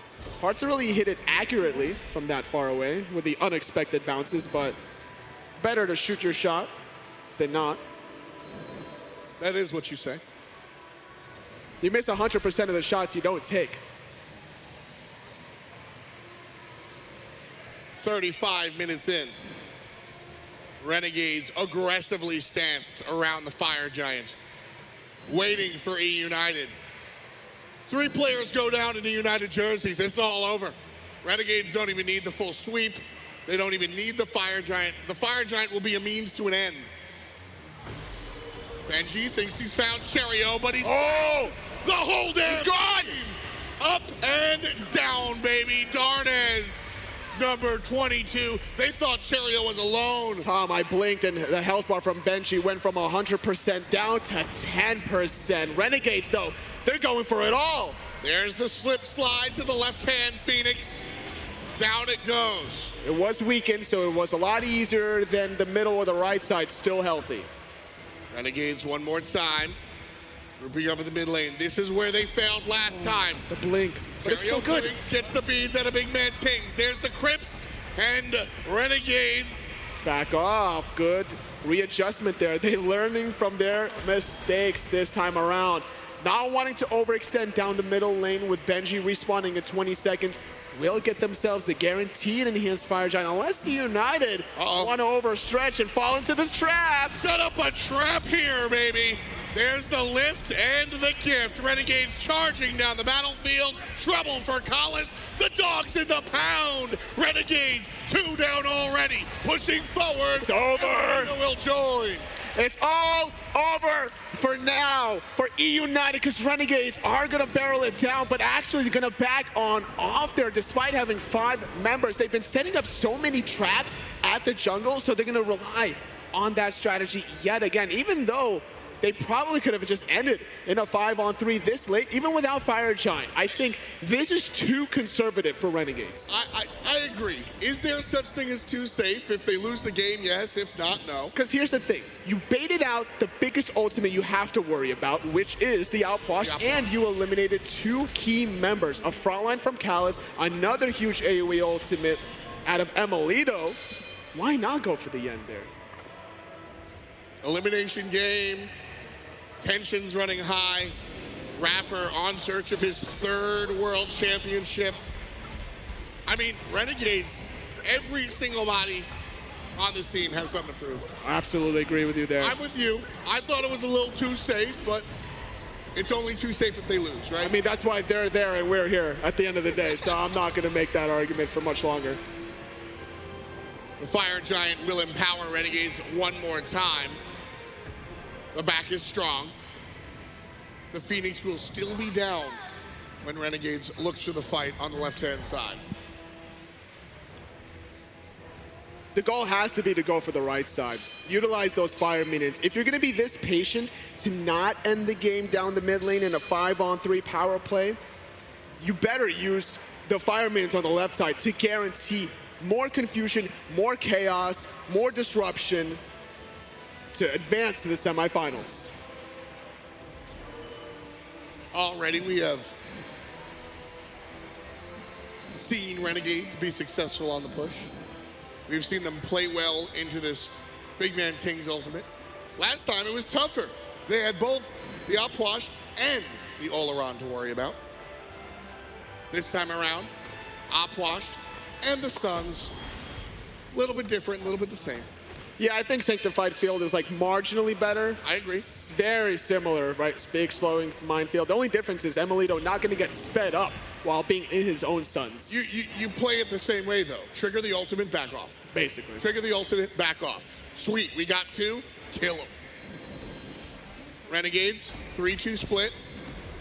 Dardez and Cherryo right side. The team will join them on the right side. Nika by himself in the mid lane. Oh, that's a dash. iceicebaby in trouble. Funball looking for the damage. Jump on the back line as Renegades have the flank. Here comes Cherryo, armed with Nika as well.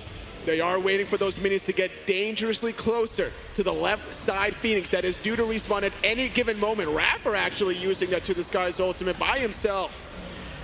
The minions will kill the Phoenix on the left. Upwash bolt expended. Right side Phoenix is down already. Renegades back off. Beautiful back off there. Left side Phoenix goes down again. Titan gonna take a little bit of chip damage from these fire minions. And they got the right side as well, going for the middle Phoenix, trying to make the Titan at its most vulnerable form. Renegades backing off one more time. The minions in the middle lane are the target. The minions go down. The friendly minions walk in. And Renegades again looking for the push. iRaffer on the back line finding emilitoo. The rest of Renegades following suit. Benji tries to do what he can, finds himself half HP. Hollis pushing forward, in trouble, down! Funball gets the kill! Titan getting chipped away, Renegades chipping into United. That's the middle Phoenix as well. Renegades now gets Benji eliminated in a 5-on-3 now, gonna continue to push down the throne room. iceicebaby gets knocked up, Renegades still playing it safe. Titan, half HP. Renegades relatively low, but the fire minions doing the job here. Dardez healing up thanks to iRaffer. Sub 50% on the Titan again. Renegades grouping up. One more push. iRaffer has the ultimate. It's just a matter of time. He's gonna do it. iRaffer's there. He goes. He's charging the lane. Doing it. Here's the dive. Renegades all in.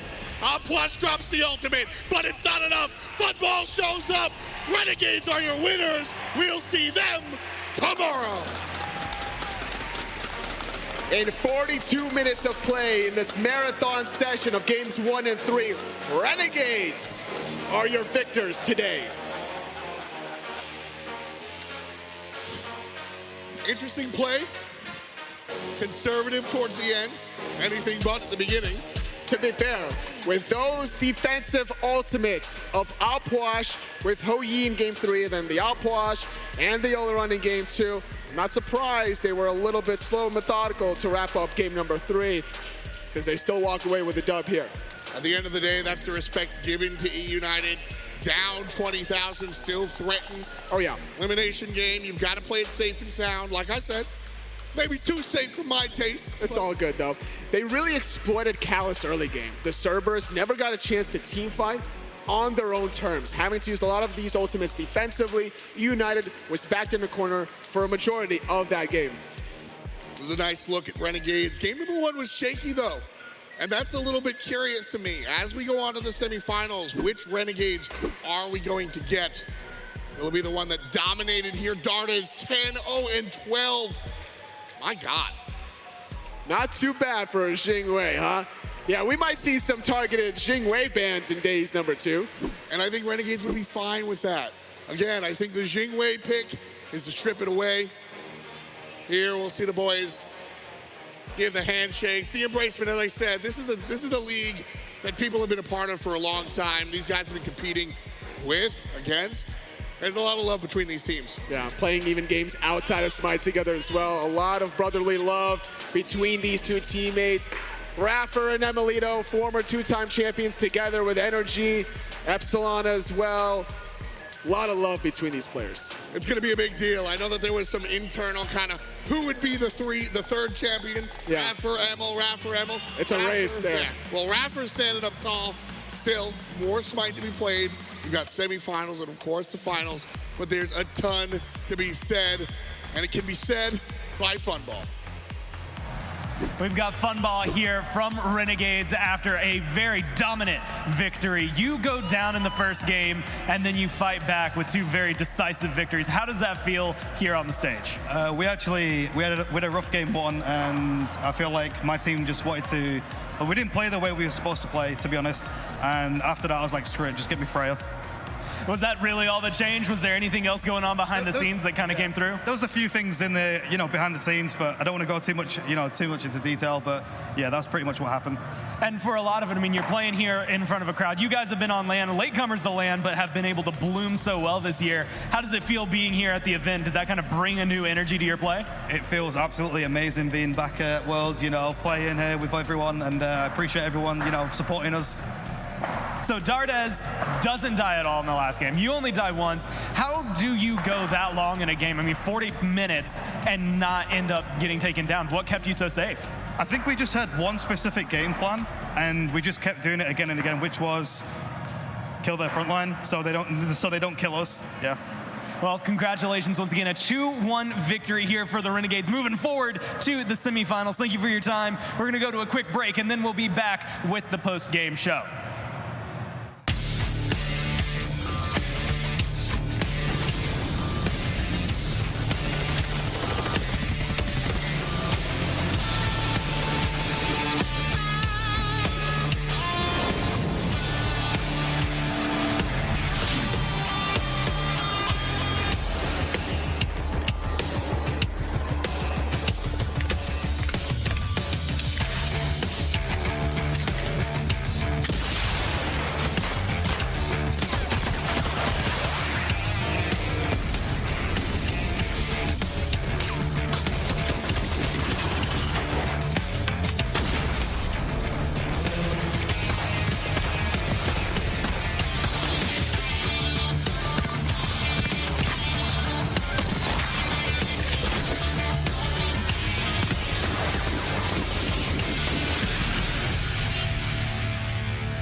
At all? Do you think about the things we used to do? No, you couldn't stand tall. So why didn't you call? So many years gone by, but I think about you all the time. Looks like you're changing and all, but why didn't you call? Something in the air, always something in the air. Inexplicable, I can feel it in the air. Can you feel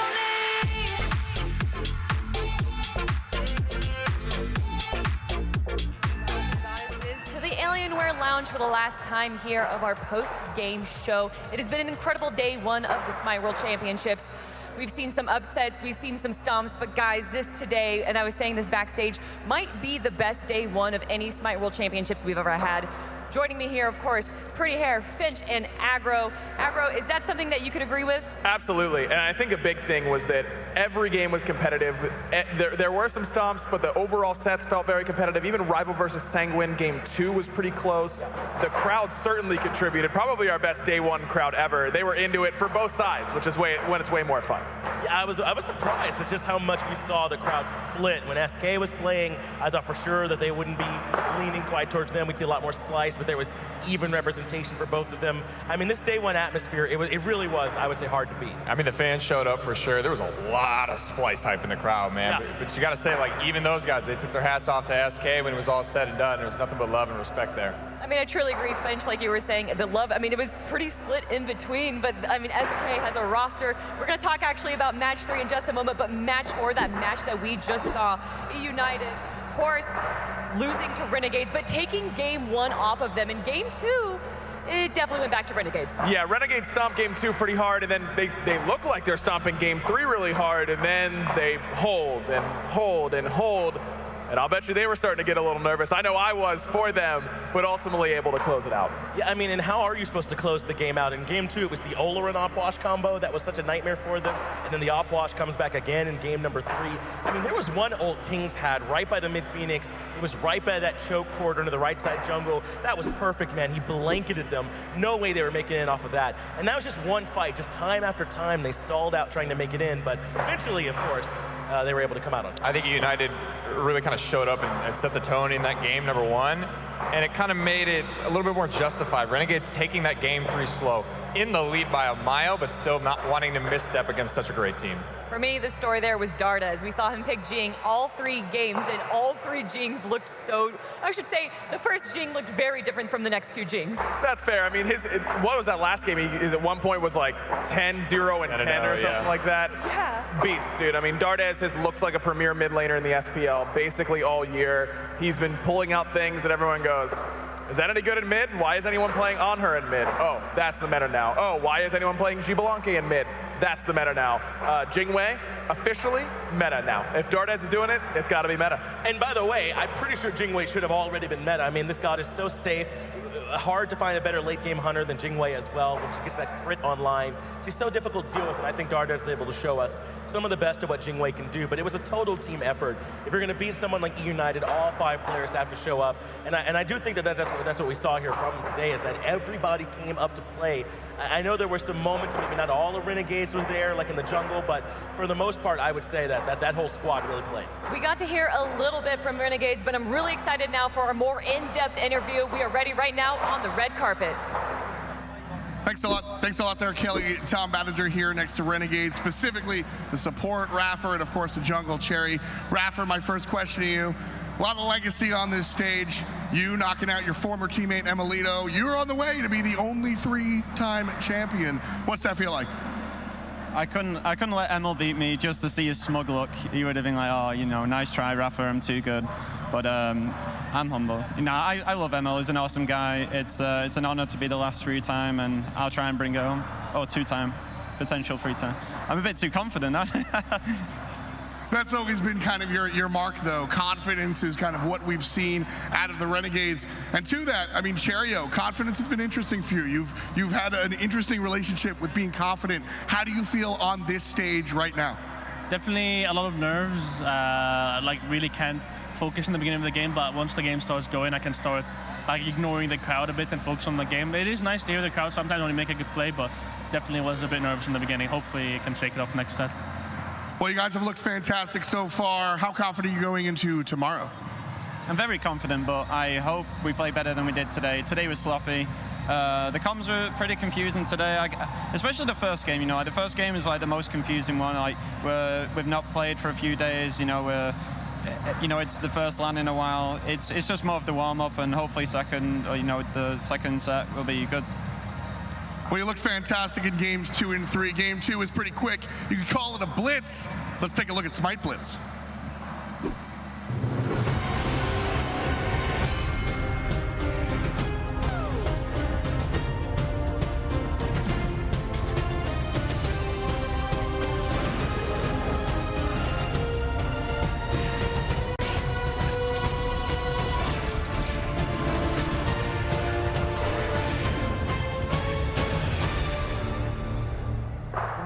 back to the Alienware Lounge, and we're going to be talking about, I don't want to play favorites, but this was my favorite set of the day. It's got to be.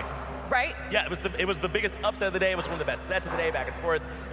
Set 3 was really good. I also can't believe Rival beat Sanguine, guys. Wasn't that so awesome when that happened? Yeah, that was so crazy. That's the set we're talking about, right? No, but we will be talking about that in just a moment. But Splice versus SK is what I'm talking about. Splice being the number 2 seeded team, beaten out by the number 7 seeded team, the team that had to go through placements. My goodness. We got to talk about game 3, Neil on Serqet. Neil made so many plays. That's the only game that I want to talk about, man. First it's Mike on this Serqet. I'm like, okay, I see this, right? Neil starts to get in there, right? He's taking all these cheeky kills right on the backside of the tier 1, and then I love because, Vince, you crushed that call, and that was like the perfect handoff from Neil, I think, to Belair. That like kind of game-saving moment, right, where it looked like Neil was going to go down right by the Gold Fury, and then Achilles just comes in, and then it's Neil's game from then on out, man. Belair crushed it. Yeah, Neil played like a man possessed. He was possessed with the desire to win the game or something like that, man. I mean, some of the last breath timings are perfect. He was immuning out so much damage. He was able to get in, hit multiple people with Cobra's Kiss, Deathbanes as well, set up for them. And listen, Neil has games like this sometimes. This isn't completely out of the blue by any means. Neil carrying games for them. They got a lot of stars here. A lot of the times they don't need to call his number like that, but he absolutely stepped up for them today. But that's the thing, is that everyone stepped up for SK. It wasn't just Neil. I mean, Sam has an incredible set after a rough game 1. Paul steps up and plays really well games 2 and 3 in particular. Belair looks like season 3 Scary D on LG. I mean, he was nuts again. This team is just really, really talented. I'm excited to see what they're going to bring tomorrow. By the way, how did any of us get caught off guard with SK making it out of placements, playing against the defending world champs, and crushing them? How did we all miss that? It's exactly what they did last year. Yeah, exactly. I mean, Agro, you were saying you're really excited to see what SK brings tomorrow, but I'm really excited to see what they're going to bring right now. We have an in-depth interview with SK beating out Splice on our red carpet. Thank you so much, Kelly. I am here now with Neil Ma and Sanford Soccer. First of all, congratulations from your victory over Splice, the defending champions. Now, what kind of mental adjustments did you have to make between games 1 and 2, though? Well, they had a really aggressive start in game 1 and kind of threw us for a bit of a loop, and they controlled the entire duo side of the map. They were able to go to Gold Fury really easy with Isis and with Kukulkan, so we thought we might change the draft a little bit. Cyclone's pretty good at Isis, it turns out, so can't be given that. And I think that we just made a couple early game adjustments through games 2 and 3, and we're able to just kind of mitigate that pressure. Sam, I wanted to give you a question about your Thor performance in game number 2, because it looked totally different than game number 1. What kind of adjustments did you have to make as a player after that loss? I don't know. Whenever you have a bad game, you just got to kind of get past it, you know, get over it. But in game 2, we were just able to get off to a good start with the gank on duo, and then from there, just kind of able to snowball the game. So this question goes to both of you guys. Now with your victory, you're going to face off against the Renegades. What did you see from them today that they looked strong about? I think that they were just playing things they were good at. It kind of seemed like a lot of their comfort picks, and they did look pretty comfortable. They were doing some crazy stuff with Horus, so that was pretty interesting to see. I think that they just have their own game style, and they execute it really well. What about you, Sam? What did you notice from Renegades? I don't know, kind of similar to Neil. Yeah, they just have their own like play style. They tend to like things later game rather than snowball, but they snowballed a lot today actually, so I don't know. We'll probably have to rewatch the games too and see, but yeah. It's fair enough. Thank you again so much for your time. Congratulations up against Splice. Good luck against Renegades. We're gonna go to a quick break now after this commercial.